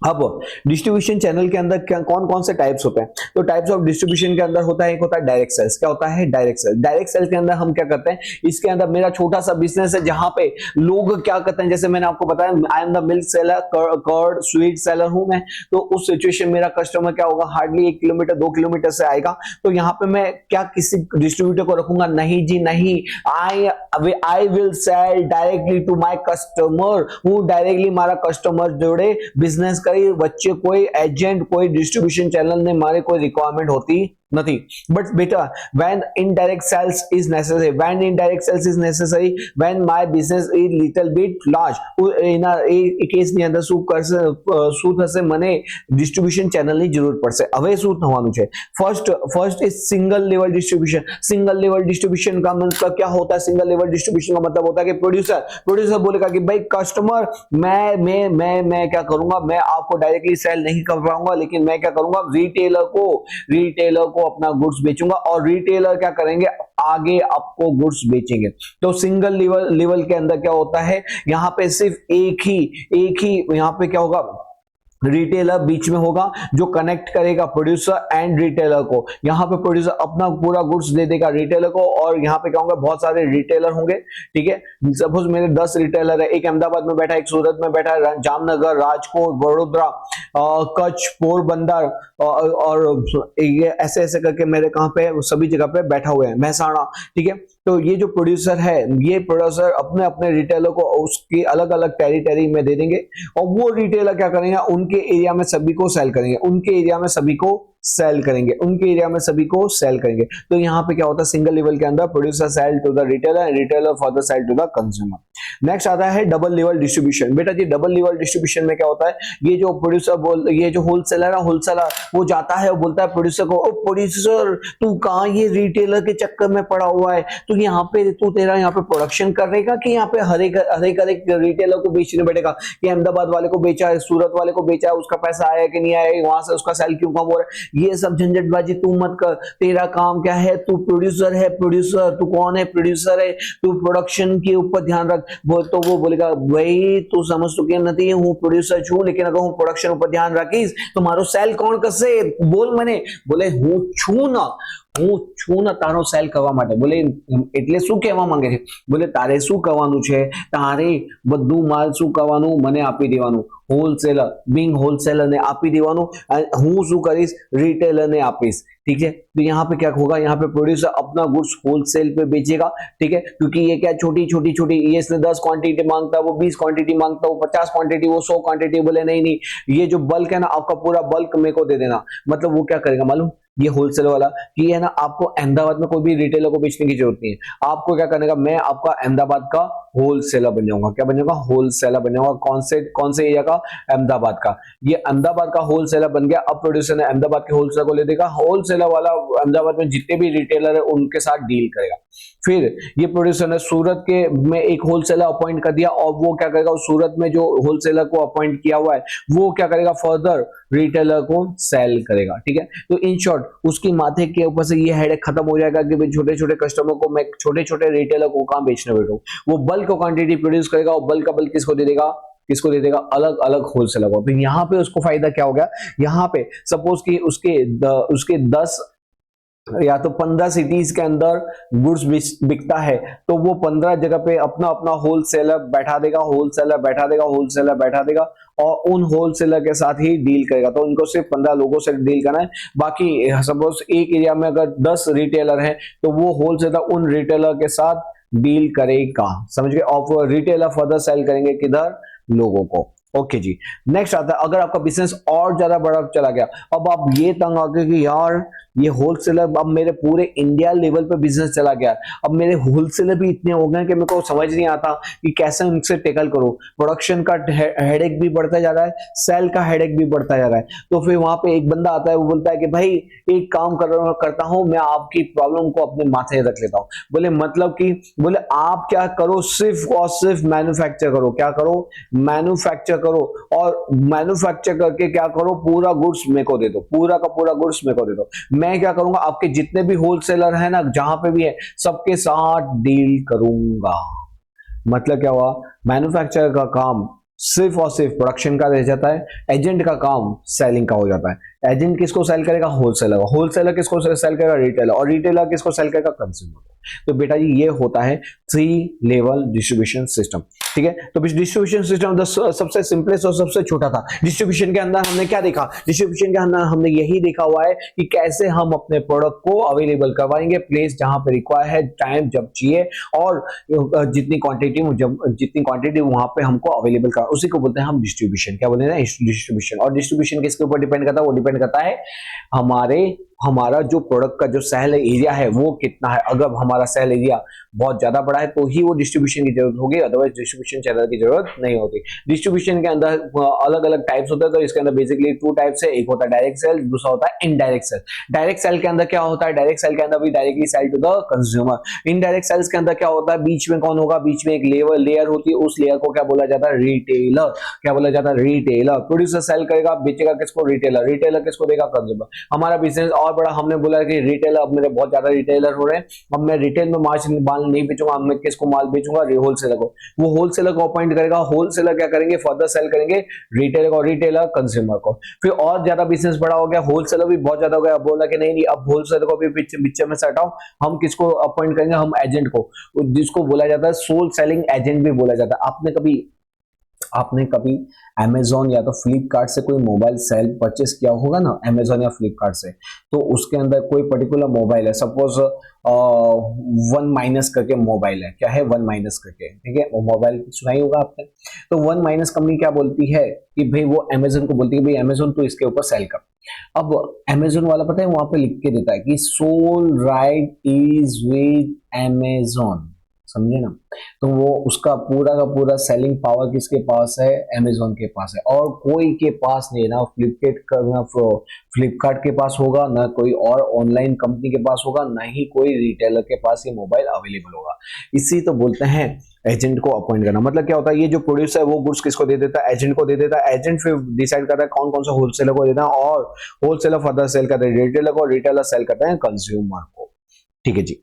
नेक्स्ट पॉइंट आता है, देखो देखो देखो देखो इधर हमारा बेटा, हम क्या पढ़ रहे हैं, 4 P's। क्या पढ़ रहे हैं, 4 P's। उसके अंदर हमने क्या खत्म कर दिया, हमने प्रोडक्ट खत्म कर दिया। प्रोडक्ट के अंदर क्या था, ब्रांडिंग, लेबलिंग एंड पैकेजिंग। फिर हमने प्राइस खत्म किया। प्राइस के अंदर क्या हमने देखा था, फैक्टर अफेक्टिंग प्राइस, ठीक है, फैक्टर अफेक्टिंग प्राइस, मतलब हम प्राइस डिसाइड करते समय कौन सी चीज को ध्यान में रखते हैं। फिर हमने क्या किया, डिस्ट्रीब्यूशन, जिसको हम प्लेस भी बोलते हैं, डिस्ट्रीब्यूशन भी बोलते हैं। और डिस्ट्रीब्यूशन के अंदर क्या होता है, टाइप्स ऑफ डिस्ट्रीब्यूशन। क्या आता है, टाइप्स ऑफ डिस्ट्रीब्यूशन। तो कितने टाइप्स ऑफ डिस्ट्रीब्यूशन थे, 2 थे, डायरेक्ट सेल, इनडायरेक्ट सेल, और इनडायरेक्ट के अंदर 3 सेल थे। ओके, अब आता है हमारा नेक्स्ट पॉइंट, नेक्स्ट आता है प्रमोशन। प्रमोशन बेटा क्या होता है, बेटा जी कभी भी प्रोडक्ट को आपने अच्छा प्रोडक्ट बना दिया, उसका आपने क्या किया, अच्छी प्राइस रख दी, कम रेट पे रख दिया, उसको प्रॉपर डिस्ट्रीब्यूशन चैनल भी डिजाइन कर दी कि भाई ऐसे इस तरह से गुड्स मेरे रिटेलर के पास चला जाएगा। लेकिन गुड्स जब भी बिकता है जब वो अट्रैक्टिव होता है। कस्टमर आपकी शॉप पे जब आता है जब आप उसको कोई ऑफर देते हो, उसको कोई ऐसा गिफ्ट देते हो, प्रमोशन करते हो, एडवर्टाइजमेंट करते हो, तब जाके प्रोडक्ट के बारे में कंज्यूमर कोई भगवान तो नहीं है जिसको आत्मज्ञान होगा, ओ हो ये मैन्युफैक्चरर ने मैन्युफैक्चर किया, बहुत बढ़िया गुड्स प्रोड्यूस किया, उसको की प्राइस कम रखी है, उसकी पैकेजिंग, लेबलिंग और बहुत बढ़िया रखी हुई है। इन्होंने हमारे बाजू में ही शॉप है, रिटेलर है, उसके पास ये प्रोडक्ट अवेलेबल भी करवा दिया है। क्या ये ज्ञान आएगा, क्या नहीं आएगा। उसके लिए कंपनी को एडवर्टाइजमेंट करना पड़ेगा, कंपनी को रेडियो पे, न्यूज़पेपर पे, फिर टेलीविजन के ऊपर बताना पड़ेगा, भाई देखो ये प्रोडक्ट बना हुआ, इतना मस्त प्रोडक्ट है, इतनी अच्छी क्वालिटीज है, ये प्राइसिंग है, आप इसको आके खरीदो। तभी तो कस्टमर दौड़ के जाएगा, वो खरीदेगा कि भाई हाँ ये 1 माइनस का मोबाइल मेरे को चाहिए। सर 1 माइनस नहीं, आप कुछ गलत बोल रहे हो, समझ गए। ओके चलो ठीक है। तो देखो बेटा जी, कहने का मतलब क्या हुआ, कहने का मतलब ये है कि है ना, प्रोडक्ट का क्या किया जाता है, प्रोडक्ट का प्रमोशन किया जाता है। जब तक प्रमोशन नहीं होता तब तक सेल नहीं होता। तो प्रमोशन का मतलब क्या होता है कि promotion means provide information regarding the new product to the existing customer या तो पोटेंशियल कस्टमर। हम हमारे प्रोडक्ट के बारे में जो हमारे एक्जिस्टिंग कस्टमर उसको भी बता दें, देखो देखो देखो हमारा नया प्रोडक्ट आया है जो पहले से बहुत ज्यादा बेहतर है, जिसकी प्राइस भी कम है। और जो हमारे आज जो पोटेंशियल कंज्यूमर जिसको ऐसी रिक्वायरमेंट है उनको भी बताएंगे, भाई अगर तुम ऐसे प्रोडक्ट खरीदने का सोच रहे हो तो हमारे प्रोडक्ट को जरूर से एक बार आजमाओ। और उनको एनकरेज करना टू बाय देम, ठीक है। तो उससे क्या होता है, मेरा जो पोटेंशियल कस्टमर है वो क्या बन जाता है, एक्चुअल कंज्यूमर बन जाता है। पोटेंशियल का मतलब ऐसा कंज्यूमर जिसको ऐसे प्रोडक्ट की रिक्वायरमेंट है लेकिन उसने अब तक वो गुड्स खरीदा नहीं है, और वो क्या करता है, जब वो मेरा गुड्स खरीदता है तो वो पोटेंशियल से कन्वर्ट हो जाता है मेरा एक्चुअल कस्टमर पर। तो प्रमोशन क्रिएट अट्रैक्शन, प्रमोशन क्या क्रिएट करता है, attraction towards the product, result into increase in the demand of the product, जिससे वो तेरी और मतलब कि जब हम एडवर्टाइजमेंट करते हैं तो क्या होता है, हमारा कंज्यूमर खींचा चला आता है हमारे प्रोडक्ट की तरफ और बोलता जाता है कि मुझे खींचे जाए तेरी और। तो यहाँ पे बेटा जी प्रमोशन क्या क्रिएट करता है, अट्रैक्शन क्रिएट करता है टुवर्ड्स द प्रोडक्ट, जिससे क्या होता है हमारे प्रोडक्ट की डिमांड बढ़ती है। Every business unit uses promotion tools, हर एक बिजनेस यूनिट्स आप न्यूज वगैरह सॉरी जो आप जैसे आईपीएल देखते हो, वर्ल्ड कप देखते हो, उसके बीच बीच में क्या आता है, बहुत सारी एड्स आती रहती है, that is one kind of promotion only, ठीक है।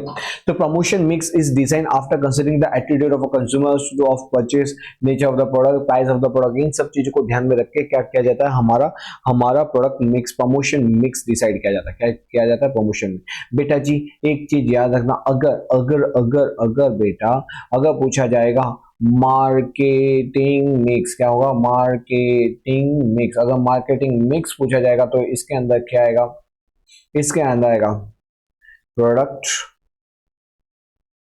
Fair, price, place and promotion,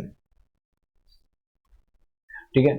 लेकिन अगर प्रमोशन मिक्स पूछा गया, क्या प्रमोशन मिक्स पूछा गया, तो फिर बेटा जी इसमें क्या आता है, इसमें फिर आता है चार, कौन कौन सा, इसमें आता है हमारा advertisement, then personal selling, sales promotion and publicity. तो ये आप ध्यान रखना, बच्चे क्या कंफ्यूज हो जाते हैं प्रमोशन मिक्स के अंदर एंड मार्केटिंग मिक्स के अंदर। याद रखना प्रमोशन के अंदर प्रमोशन मिक्स आता है, प्रमोशन जो है मार्केटिंग मिक्स का ही एक पार्ट होता है। मार्केटिंग मिक्स को ही हम क्या बोलते हैं, 4Ps भी बोलते हैं। ओके क्लियर हो गया जी, ओके ओके बेटा। तो प्रमोशन मिक्स, अब ये हमारा बेटा जी लास्ट टॉपिक बचा हुआ है, लास्ट टॉपिक बचा हुआ है, इसी के बाद हमारा क्या हो जाएगा, चैप्टर हो जाएगा खत्म। तो प्रमोशन हम देखते हैं, तो प्रमोशन के अंदर, प्रमोशन मिक्स के अंदर चार चीजें हम एक एक करके सबको पढ़ेंगे, कोई डिफिकल्ट वाली बात नहीं है बेटा, बस इसी बस मेरे को सुनते जाओ। और अगर आपको लगता है कि मेरा लेक्चर जो है बहुत फास्ट है, सर समझाया तो बहुत है, अच्छे से है, लेकिन आप फटाफट समझ में भी आ गया, लेकिन क्या करें, कैसे याद करते हो उसको, दूसरी बार तीसरी बार जरूर से सुनो, 2 बार 3 बार सुनोगे, फिर क्या करने का, एक बार सेल्फ स्टडी करने का, एक बार वीडियो सुन लेने का, और ये जो वीडियो है ना फिर नॉर्मल स्पीड में नहीं, फिर इसको जाने का 1.25 1.25 स्पीड पर, फिर अगर और समझ कि एक बार और क्विक रिवीजन करता फटाफट तो 1.5 की स्पीड में सुन लो, और ऐसे ही क्लिक होगा, ऐसे क्लिक होगा, आधे घंटे के अंदर पूरा चैप्टर याद हो जाएगा। ओके तो आ जाओ बेटा एडवर्टाइजमेंट का। एडवर्टाइजमेंट क्या होता है, एडवर्टाइजमेंट का मतलब होता है जब हम कोई अपने प्रोडक्ट का एडवर्टाइजमेंट बनाते हैं। Demand of the product is created through advertisement से क्या होता है, हमारे प्रोडक्ट की डिमांड क्रिएट होती है।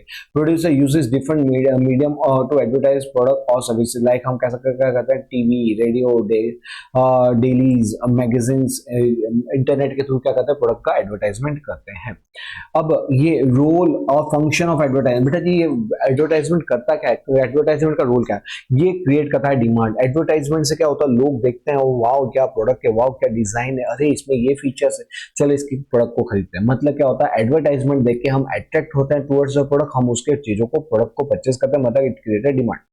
Benefit of large scale production, जब बेटा जी क्या होता है, जब आप बहुत ज्यादा प्रोडक्शन करो, क्योंकि है ना कम प्रोडक्शन करोगे कॉस्ट ज्यादा आती है और कस्टमर को बहुत ज्यादा महंगी भी लगती है, लेकिन जब आप लार्ज स्केल पर प्रोडक्शन करते हो तो क्या होता है, आपकी कॉस्ट कम हो जाती है, और उसका बेनिफिट उठाने के लिए आप क्या करते हो, सेल होगा तो ही तो मजा आएगा, इसलिए आप क्या करते हो, बहुत ज्यादा एडवर्टाइजमेंट करते हैं ताकि बहुत ज्यादा डिमांड आती है और हमारा सेल क्या होता है, फटफट हमारा जो गुड्स है फटाफट खत्म होते जाता है।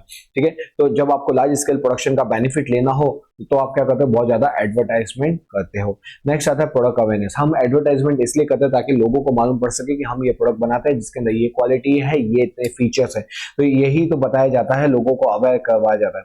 Helpful in employment generation. बेटा जी जितना ज्यादा हमारा सेल्स बढ़ेगा, उतना जितना ज्यादा प्रोडक्ट की डिमांड बढ़ेगी, उससे क्या होगा, हम और प्रोडक्शन करेंगे और हमारे बिजनेस को ग्रो करेंगे, जिसके लिए हमको क्या चाहिए होगा, नया फैक्ट्री चाहिए होगी, नई लैंड, बिल्डिंग, प्लांट मशीनें, और उसको चलाने के लिए क्या चाहिए, बंदे चाहिए। मैं बंदों को हायर करूंगा, मैं लोगों को हायर करूंगा, लोगों को हायर करूंगा तो क्या होगा, एम्प्लॉयमेंट बढ़ेगा, तो सोशल वर्क भी होगा। हाँ जी, तो ये क्या होता है, एडवर्टाइजमेंट से एम्प्लॉयमेंट जनरेशन भी होता है। लोगों जितना ज्यादा मैं प्रोडक्ट को सेल करूंगा और गांव गांव कस्बे कस्बे तक मैं अपने प्रोडक्ट को बेचूंगा, जिससे क्या होगा कि हर एक लोगों को वो क्या मिलेगा, वो प्रोडक्ट की फैसिलिटीज मिलेगी, तो उनका स्टैंडर्ड ऑफ लिविंग क्या होगा, इंक्रीज होगा। बेटा बेटा एक खाली मैं आपको ये बोलूंगा कि अगर अगर मेरे वीडियोस, अगर मेरे कंसेप्ट आपको बहुत अच्छे लग रहे हो सर, आपका जो वन शॉट जो रिवीजन है बहुत धमाकेदार है, तो मेरी आपसे यही रिक्वेस्ट है, आप सभी तक इसको वायरल करो। कोई ऐसा बच्चा नहीं होना चाहिए जिसको लगे कि काश कोई मेरे को सिखाने वाला होता तो मैं अच्छे से पढ़ पाता, मैं अच्छे से मार्क्स ले आ पाता। अभी भी अगर आप सोचोगे सर अब तो एक ही महीना बचा है, क्या हो जाएगा, मैं आपको बता दूं कि एक महीना नहीं है। कि अगर सपोज कि ग्लास है, ग्लास के अंदर आधा ग्लास पानी भरा हुआ है, तो ये मत देखो कि वो आधा खाली है, ये देखो कि अभी भी आधा भरा हुआ है। तो पहली चीज आपको ये करनी है कि ये जो वीडियोस है उसको बहुत अच्छे से सुनो, मैं बहुत डिटेल्ड के अंदर और बड़ा ही क्विक रिवीजन कर रहा हूँ, आपका टाइम बिल्कुल बर्बाद नहीं होगा। सेल्फ स्टडी करने जाओगे, जो चीज 4 घंटे में पढ़ोगे वही मैं 1 घंटे के अंदर आपको पूरा समझा भी दूंगा और याद भी करवा दूंगा। और अगर आपको लगे कि दिल से लगे कि सर बहुत मजा आया, तो कॉमेंट में लिखना बेटा कि सर बहुत मजा आ रहा है। और दूसरा, मेरी एक छोटी सी हेल्प करने के लिए क्या करना, किसी और की हेल्प कर देना, मतलब कि ये वीडियो किसी और को भी शेयर करना, अपने जो स्कूल ग्रुप है, ट्यूशन ग्रुप है, सब जगह उसको देना कि भाई देख लो, अगर नहीं पढ़ा, अगर लगता है कि एग्जाम में फियर है, कैसे होगा कैसे नहीं होगा, अब सब भगवान भरोसे, तो भगवान भरोसे मत बैठो, क्या पता भगवान आपके भरोसे बैठा है।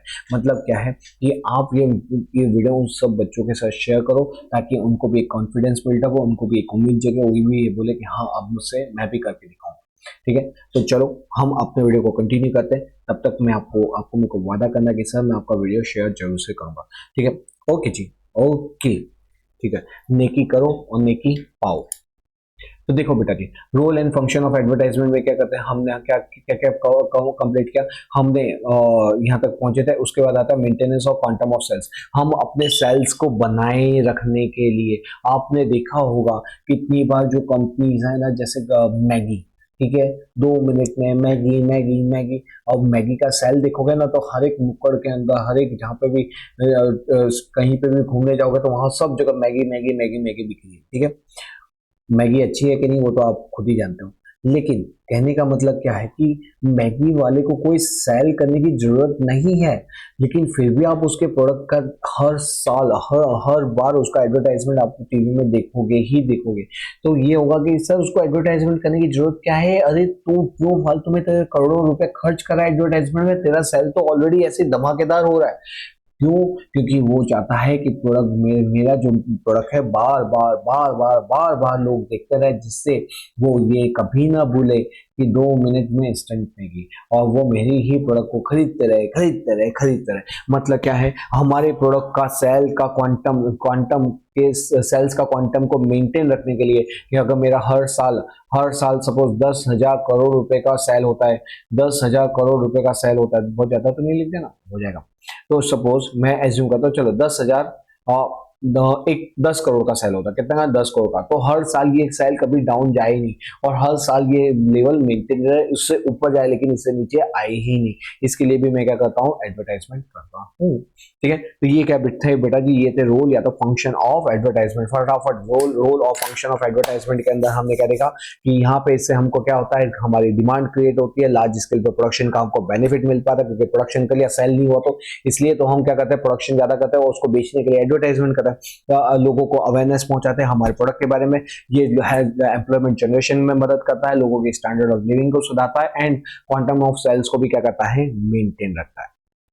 ओके, नेक्स्ट ये बड़ा ही इंपॉर्टेंट क्वेश्चन है, ऑब्जेक्शन अगेंस्ट एडवर्टाइजमेंट। बेटा ऐसा होता है ना कि लोग बोलते हैं कि तुम इतना एडवर्टाइजमेंट करते हो लेकिन ये तुम्हारी सेहत के लिए अच्छा नहीं है। सेहत के लिए अच्छा नहीं है मतलब कि बेटा जी इतना एडवर्टाइजमेंट, क्या एडवर्टाइजमेंट के ऊपर इतना खर्चा कर रहे हो, इससे अच्छा तो प्रोडक्ट की क्वालिटी को सुधार दिया होता। तो लोग बोलते हैं, लोग ये एडवर्टाइजमेंट का क्या करते हैं, उसका ऑब्जेक्शन लेते हैं। क्यों लेते हैं बेटा? ये इसलिए लेते हैं क्योंकि यहाँ पे है ना, यहाँ पे कितनी बार इतना एडवर्टाइजमेंट करते हैं लोग, तो लाखों करोड़ों रुपए एडवर्टाइजमेंट में लगा देते हैं।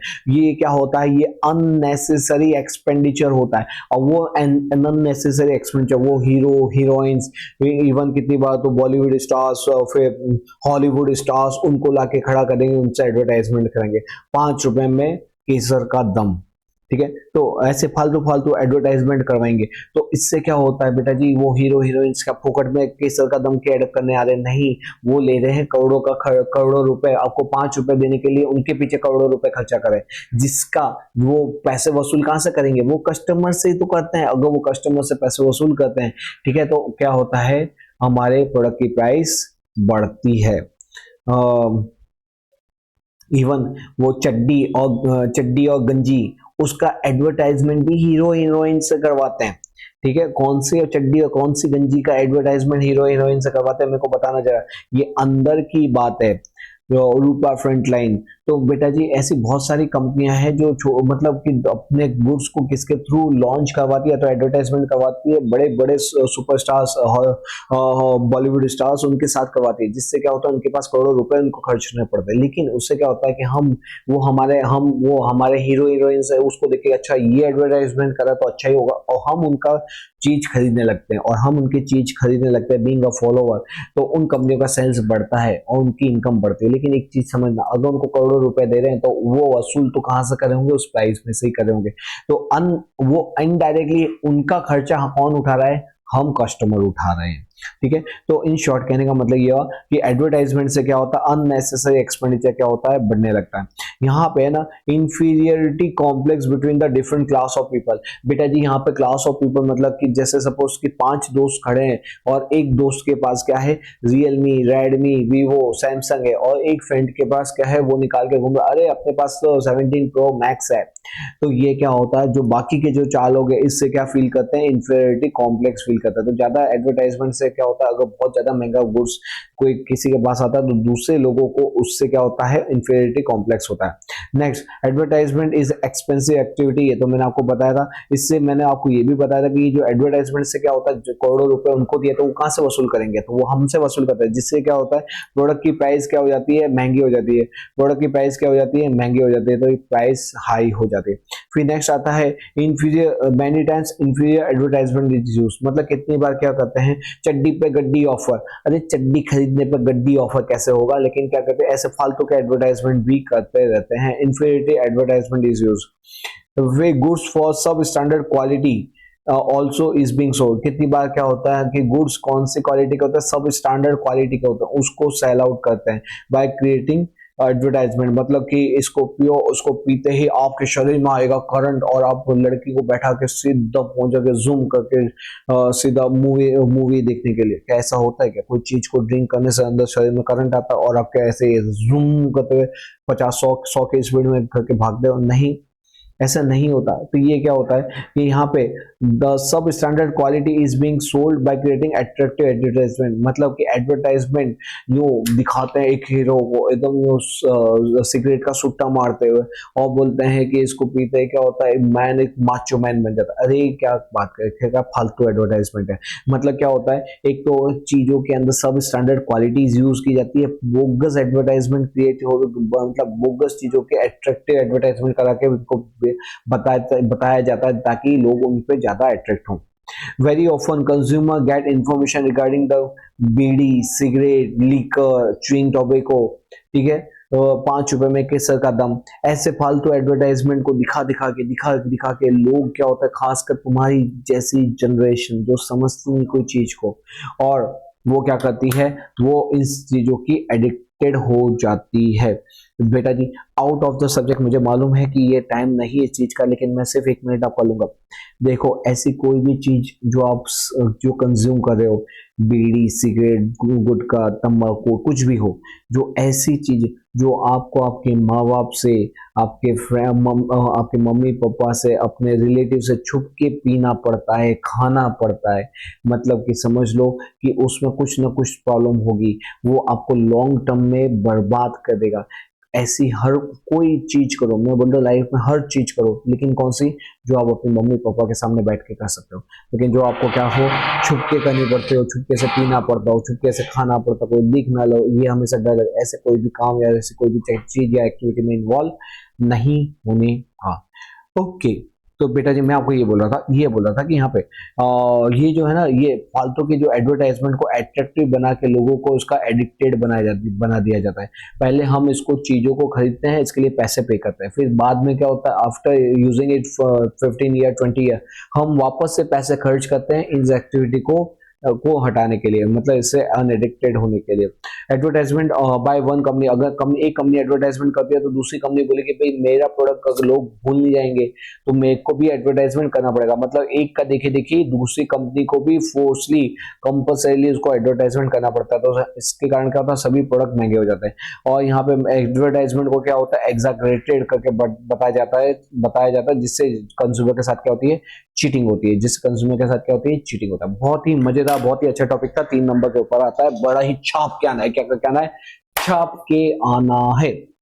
ओके, फटाफट इसे फटाफट एक बार मैं क्विकली 1 मिनट में रिवीजन करवाता हूँ। देखो फटाफट, ये इससे क्या होगा, ये अननेसेसरी एक्सपेंडिचर बढ़ता है, हाँ, इससे लोगों के बीच में इंफीरियरिटी कॉम्प्लेक्स पैदा होता है, हाँ, इसके कारण प्रोडक्ट की प्राइस हाई हो जाती है, हाँ, यहाँ पे इंफीरियर एडवर्टाइजमेंट बताया जाता है, हाँ जी, एडवर्टाइजमेंट में इंफीरियर एडवर्टाइजमेंट, क्वालिटी उसकी इंफीरियर होती है, मतलब उसको कह सकते हैं इंफीरियर एडवर्टाइजमेंट इज यूज, फालतू एडवर्टाइजमेंट बताया जाता है, सब स्टैंडर्ड क्वालिटी यूज की जाती है।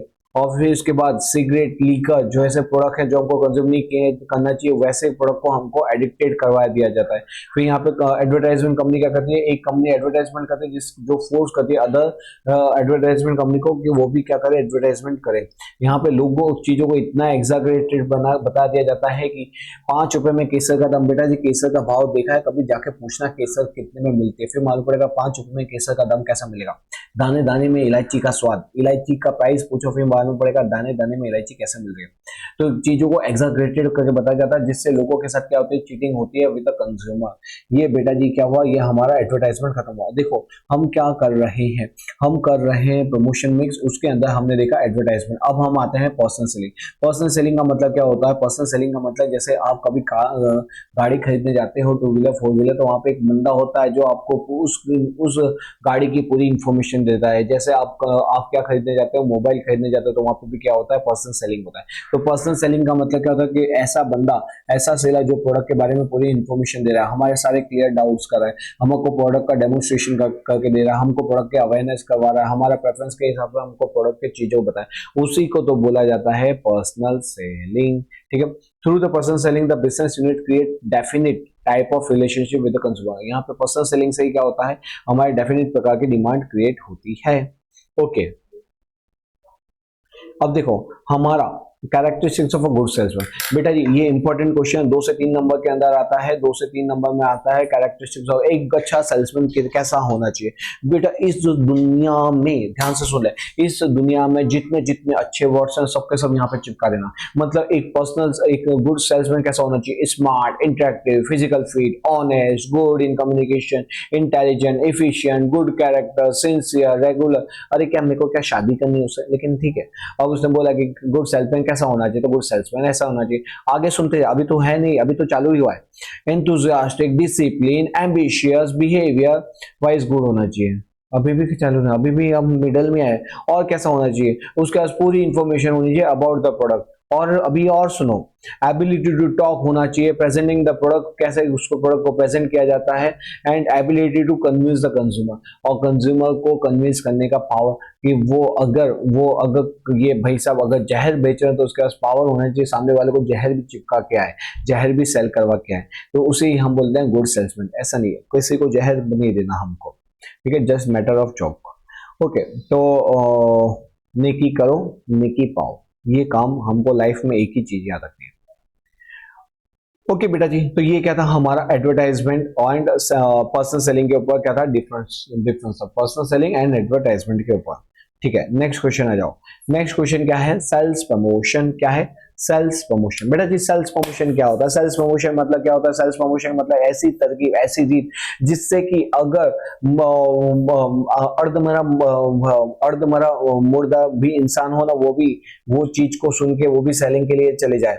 मतलब क्या कि यहाँ पे देखो सेल्स प्रमोशन का मतलब क्या होता है, जो promote that prompt reason to buy the product. मतलब कि सेल्स प्रमोशन ऐसी चीज होती है जिससे लोग क्या होता है तुरंत कि वाओ, अगर हम बोलते हैं कि 5 जीन्स फ्री, हम बोलेंगे वैसे हमारे पास जीन्स है फिर भी 5 पे 5 फ्री, ऐसा ऑफर कहाँ मिलेगा, चलो खरीद के आता है। अरे ये क्यों, लेकिन ठीक है हमको जाना है। तो सेल्स प्रमोशन क्या करता है, प्रॉम्प्ट रीजन देता है बाय द प्रोडक्ट। यहाँ पे क्या करता है, यहाँ पे ये ऐसी टेक्निक होती है जो क्विकली अट्रैक्ट करता है कस्टमर को, दैट रिजल्ट इनटू सेल, जिससे सेल्स हमारा बढ़ जाता है। ये एक शॉर्ट टर्म इंसेंटिव होता है जो लोगों को अट्रैक्ट करता है, एनकरेज करता है उनको प्रोडक्ट को खरीदने के अंदर। ये quick effect on the customer पहुंचाता है कि वाओ यार ये इतना मस्त सेल्स प्रमोशन स्कीम है, चलो हम तो खरीदते हैं। ठीक है, तो सेल्स प्रमोशन ये मोस्ट इंपॉर्टेंट है, ये भी बेटा जी इंपॉर्टेंट है, इसके ऊपर हमारा क्वेश्चन बनता है। सेल्स प्रमोशन टेक्निक कौन कौन सी होती है, तो पहला होता है sale at a price at the lower than the actual price. हम यहाँ पे बोले कि इसकी एमआरपी तो वैसे 100 रुपए है, लेकिन हम आज के दिन स्पेशल सेलिंग 70 रुपए में बेचे, 30% ऑफर दे रहे हैं। ठीक है, इससे देख के लोग क्या खरीदते हैं, इसको देख के लोग इसको खरीदने लगते हैं। Such technique is adopted to reduce the closing stock, जिससे फटाफट हमारा सेल बढ़ता है और हमारा क्लोजिंग स्टॉक कम हो जाता है। हम यहाँ पे सिर्फ सेलिंग नहीं, हम यहाँ पे डिस्काउंट्स देते हैं, हम उनको जितनी प्राइस है उससे कम रेट पे ऑफर करते हैं। सर तो ऊपर भी तो वही था, हाँ इसको क्या पता नहीं क्या सूझी, एक ही चीज को अलग अलग वर्ड्स में घुमा के यहाँ पे सेल्स के अंदर क्या करते हैं, हम उनको लोअर प्राइस पे देते हैं, हम उसी को यहाँ पे इसने डिस्काउंट लिख दिया है कि हम उनको क्या करते हैं कि उनको डिस्काउंट ऑफर देते हैं ताकि क्या हो, clearing sale up to 40% discount. कितने तो ऐसे नालायक सेलर होता है ना, लिखते हैं अप टू 90% डिस्काउंट, क्या लिखेंगे, और ये अप टू छोटा सा लिखेंगे अप टू 90% डिस्काउंट, लोग अट्रैक्ट होंगे 90% डिस्काउंट, वहां पे चलो चलो चलो, और डिस्काउंट कितना मिलता है, बोलते 9%। बोला आपने तो 90% बोला था, बोले सर वो पढ़ो, वो 90% क्या था, अप टू 90 है, वो जरूरी नहीं कि सभी पे लगे, और वो अप टू है तो अप टू का मतलब होता है 90 में से कोई भी, तो और दूसरा वो सिलेक्टेड प्रोडक्ट पे ही है। तो इस तरह से हमको क्या बनाते हैं, वो बेवकूफ बनाते हैं। एडवर्टाइजमेंट कूपन, वो हमको क्या देते हैं, एडवर्टाइजमेंट कूपन देते हैं कि आप जैसे आपने कौन से प्रोडक्ट आता है, रिलायंस ट्रेंड्स देता है आपको एडवर्टाइजमेंट कूपन। जो रिलायंस ट्रेंड में बोलूँ कि रिलायंस ट्रेंड पे मेरे को फालतू लगता है, मतलब बिना मतलब के ये क्या करता है, प्रोडक्ट को सेल करने की इनकी वो होती है, प्रमोशन टेक्निक्स होती है। तो ठीक है, मगर किसी को अच्छा लगता है, पहले मैं भी बहुत खरीदता था, लेकिन धीमे धीमे अब मुझको उसके कपड़े पसंद नहीं आते। आपको आते हैं कि नहीं आते हैं, वो आप मेरे को जरूर से बताना। ठीक है, और कौन सी कंपनी के आते हैं वो भी बताइए। देख लेट्स सी, मेरे को अगर आपकी कंपनी के प्रोडक्ट अच्छे लगे तो वहाँ वो उस कंपनी के प्रोडक्ट का अगर आप जो बता रहे हो उसके अच्छे लगे तो मैं वो वाले भी खरीद के देखेंगे। फिर यहाँ पे एडवर्टाइजमेंट कूपन वगैरह देती है। ठीक है, तो फिर नेक्स्ट आता है गिफ्ट। यहाँ पे क्या करती है, अगर आप 2000 का गुड्स खरीदोगे, क्या खरीदोगे, 2000 का गुड्स खरीदोगे तो आपको मिलेगा एक तपेली फ्री। अगर तपेली क्या मैं अपने माथे पे मारूं, लेकिन नहीं, ठीक है, अब वो घर में काम आएगी। तो यहाँ पे क्या देते हैं, वो गिफ्ट देते हैं। फिर देते हैं additional gift. Additional gift is given along with the main product. बेटा जी मेन प्रोडक्ट आपने कुछ खरीदी उसके साथ और आपको गिफ्ट वगैरह भी देते हैं। ठीक है, लकी ड्रॉ, यहाँ पे क्या करते हैं, आपका मोबाइल नंबर लिख लेते हैं और बोलते हैं कि भैया आपको 10 दिन के बाद हमारा एक लकी ड्रॉ आएगा जिसके अंदर नाम निकाला जाएगा, अगर आपका नाम आया तो आपको लकी ड्रॉ मिलेगा। ठीक है, तो इस तरह से क्या करते हैं, यहाँ पे वही चीज को बोले लकी ड्रॉ में कितना नाम है, बोले लकी ड्रॉ में सर पूरा 1 करोड़ रुपए का इनाम है। आप जाके अपने 10 रिलेटिव को बोलते कि जाओ वहां से सामान खरीदो, लकी ड्रॉ में नाम लिखाओ, क्या पता 1 करोड़ की नसीब तुम्हारे लग जाए। इस तरह से क्या करते हैं, लोगों को क्या करते हैं, लोग एक दूसरे को बोलते हैं, उन कंपनियों का सेल बढ़ जाता है। फिर किसका नाम निकलता है वो तो भगवान ही जाने। Facility of interest free loan, आपने ये देखा होगा अमेजोन और फ्लिपकार्ट के अंदर जब मोबाइल बहुत ज्यादा महंगे होते हैं तो वो बोलते हैं कि टेंशन न को लेका, हम आपको 3 महीने 6 महीने 9 महीने 12 महीने 2 साल उन सब का क्या पीरियड दे रहे हैं, टाइम पीरियड दे रहे हैं, जिसके अंदर हम क्या क्या कह सकते हैं, अपने पेमेंट अपने जो लोन है उसको चुका सकते हैं, वो भी इंटरेस्ट फ्री लोन, 0 चार्जेस। मतलब वो क्या करता है, फैसिलिटी प्रोवाइड करता है इंटरेस्ट फ्री लोन को लेकर।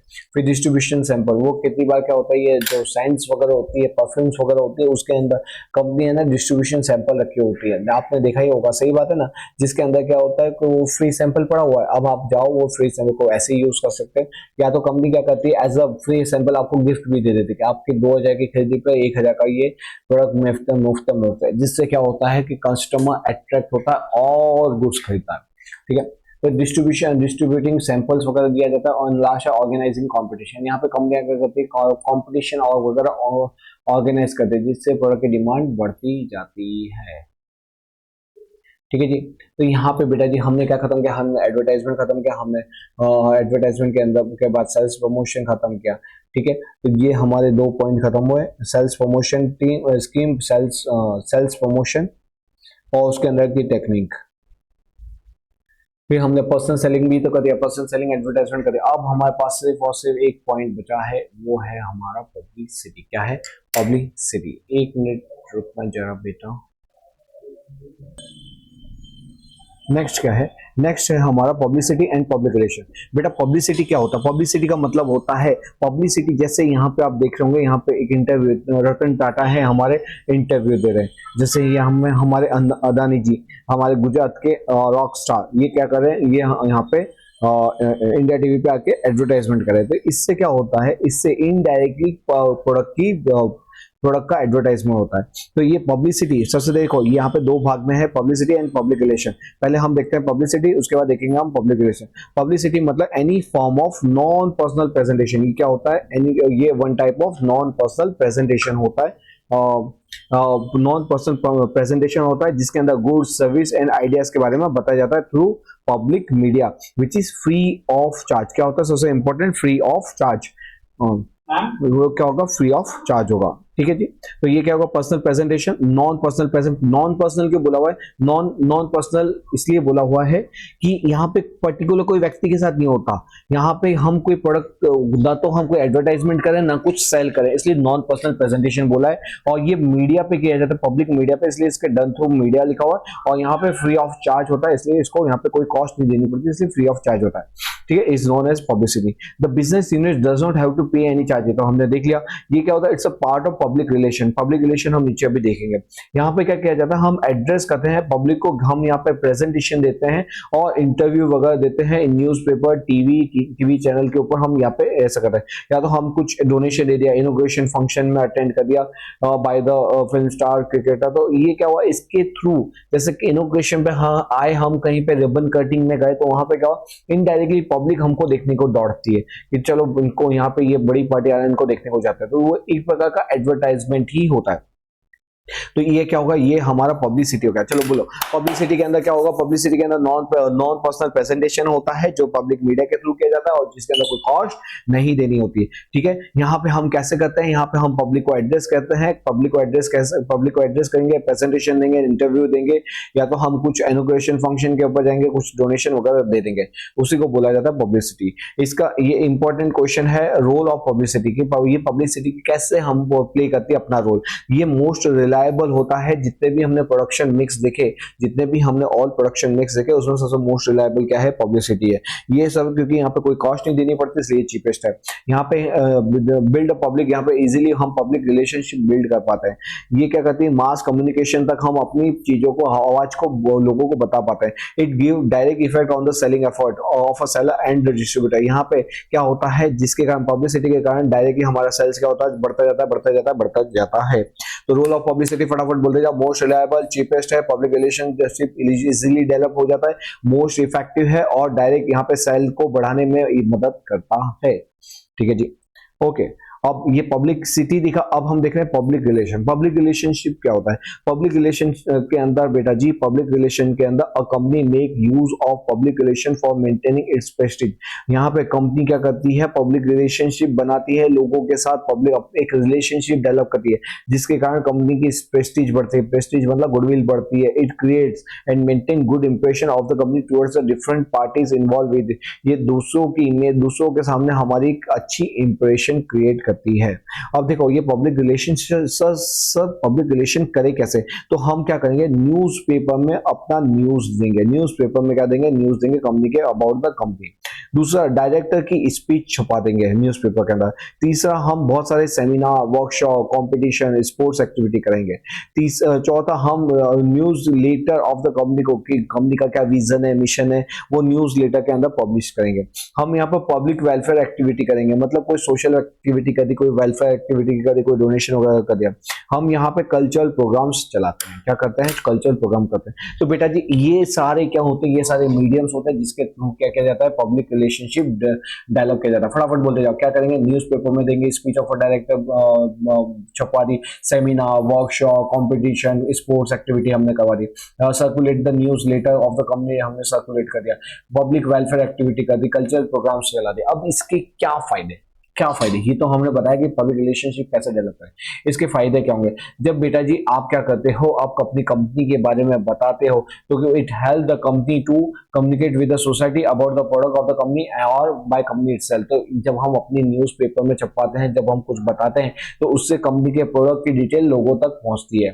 फिर when the company develop the new product, जब कंपनी न्यू डेवलप प्रोडक्ट बनाती है ना, तब वो वाली इंफॉर्मेशन इजीली बताई जा सकती है लोगों को, कि देखो देखो देखो हमारा नया प्रोडक्ट जिसके अंदर ये फीचर है, ये इसके अंदर ये है, इसके अंदर हमने प्रोडक्ट यूज किया जो आपको इतने फायदे करेंगे। ठीक है, कंपनी का जो भी अचीवमेंट है वो आप पब्लिश कर पाते हो, जिससे क्या होता है, कंपनी की गुड इमेज फैलती है। आप जब न्यूज़पेपर के अंदर कंपनी को बता देंगे, कंपनी को स्मॉल एसएमई के अंदर, स्मॉल मीडियम एंटरप्राइज के अंदर अवार्ड मिला, वो फर्स्ट रैंक, इससे क्या होता है, आपकी इंप्रेशन बढ़ती है, लोगों के प्रति आपके प्रोडक्ट की डिमांड बढ़ती है।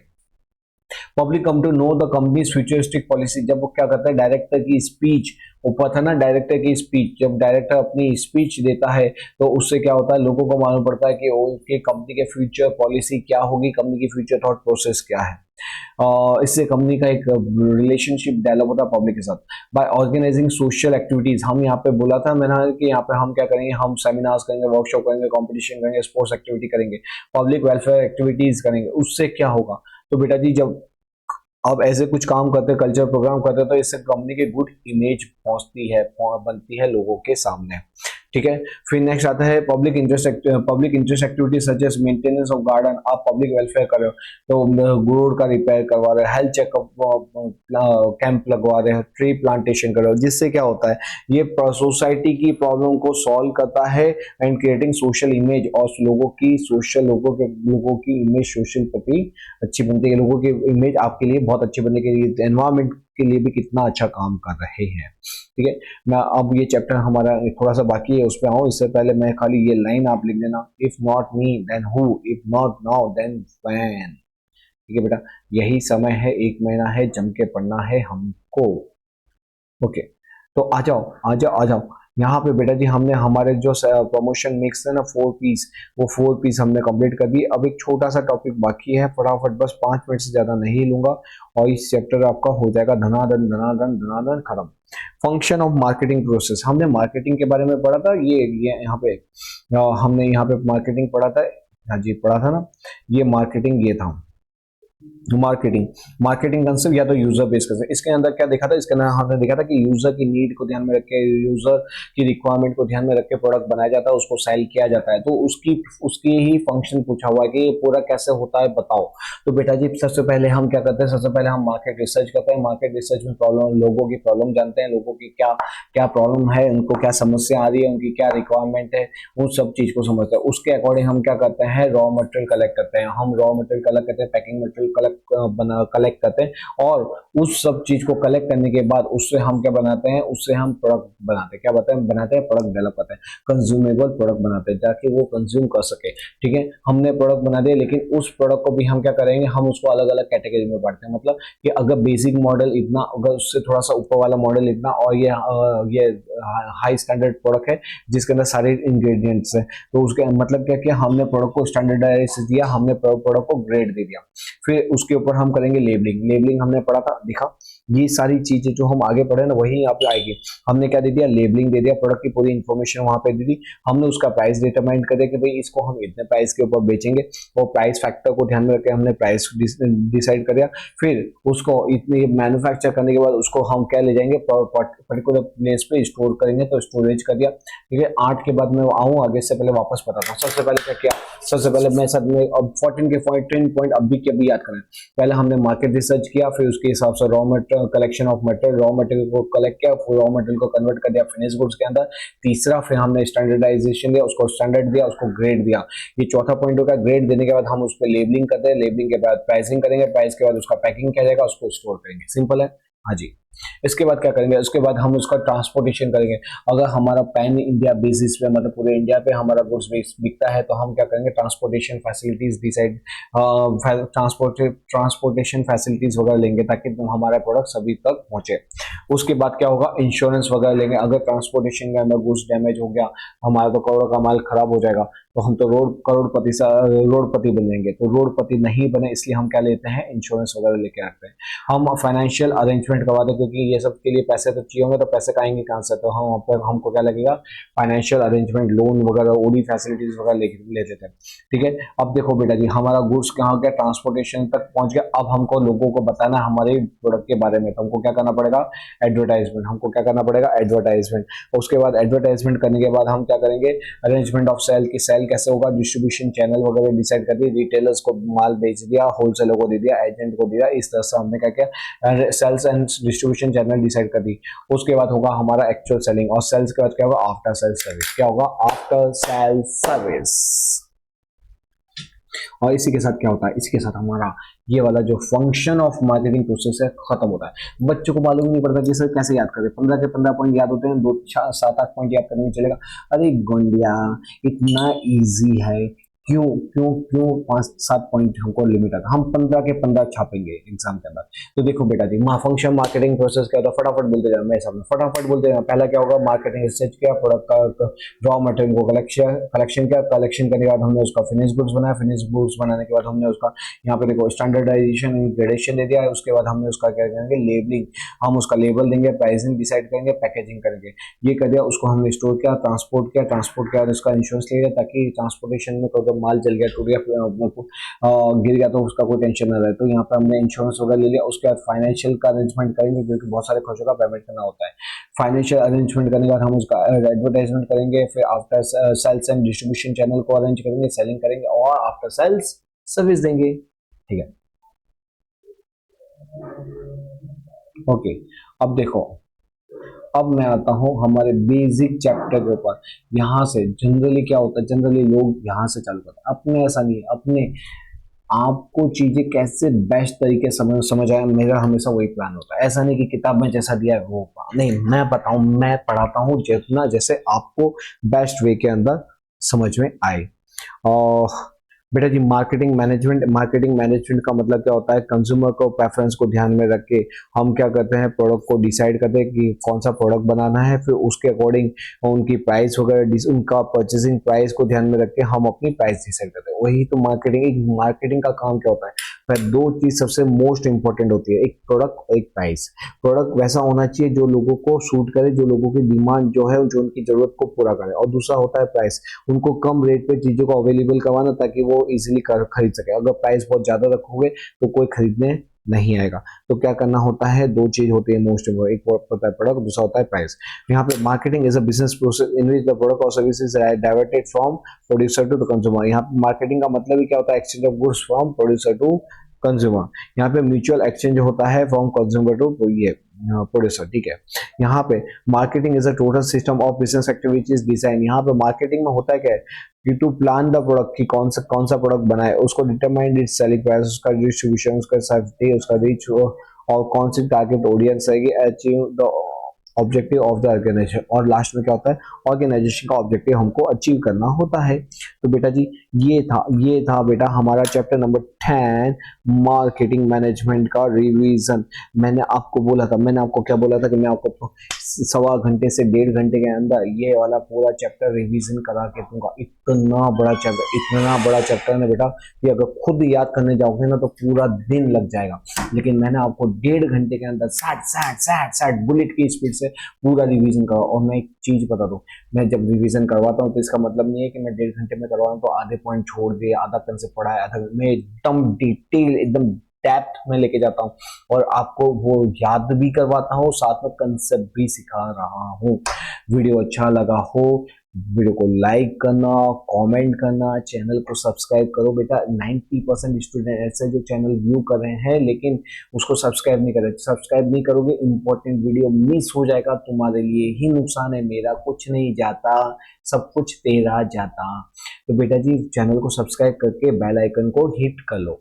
ओके, और वापस से क्या, नेकी कर नेकी पा। तो नेकी करना है हमको, ये वीडियो को सारे फ्रेंड्स को भिजवाना है, उनको बोलना बेटा जब इतना अच्छा ज्ञान मिला वो भी फ्री ऑफ कॉस्ट, तो उसको क्यों नहीं हम फायदा उठाए। तो ये वीडियो को ज्यादा से ज्यादा लोगों तक भेजो, अपने अपने जितने भी फ्रेंड सर्कल है, स्कूल का ग्रुप है, सब पर देखो, भेज दो, उनको बोलो कि भाई पढ़ लो, तुम्हारा ही भला हो जाएगा, तुम्हारे पेरेंट्स ही तुम पे गर्व करेंगे अगर ये वीडियो को देखोगे, इससे सीखोगे और तुम इससे सीख के आगे बढ़ोगे। तो ठीक है, चलो अब मेरे को आप नेक्स्ट टाइम बताना कि आपको कौन से वीडियो उस पर चाहिए।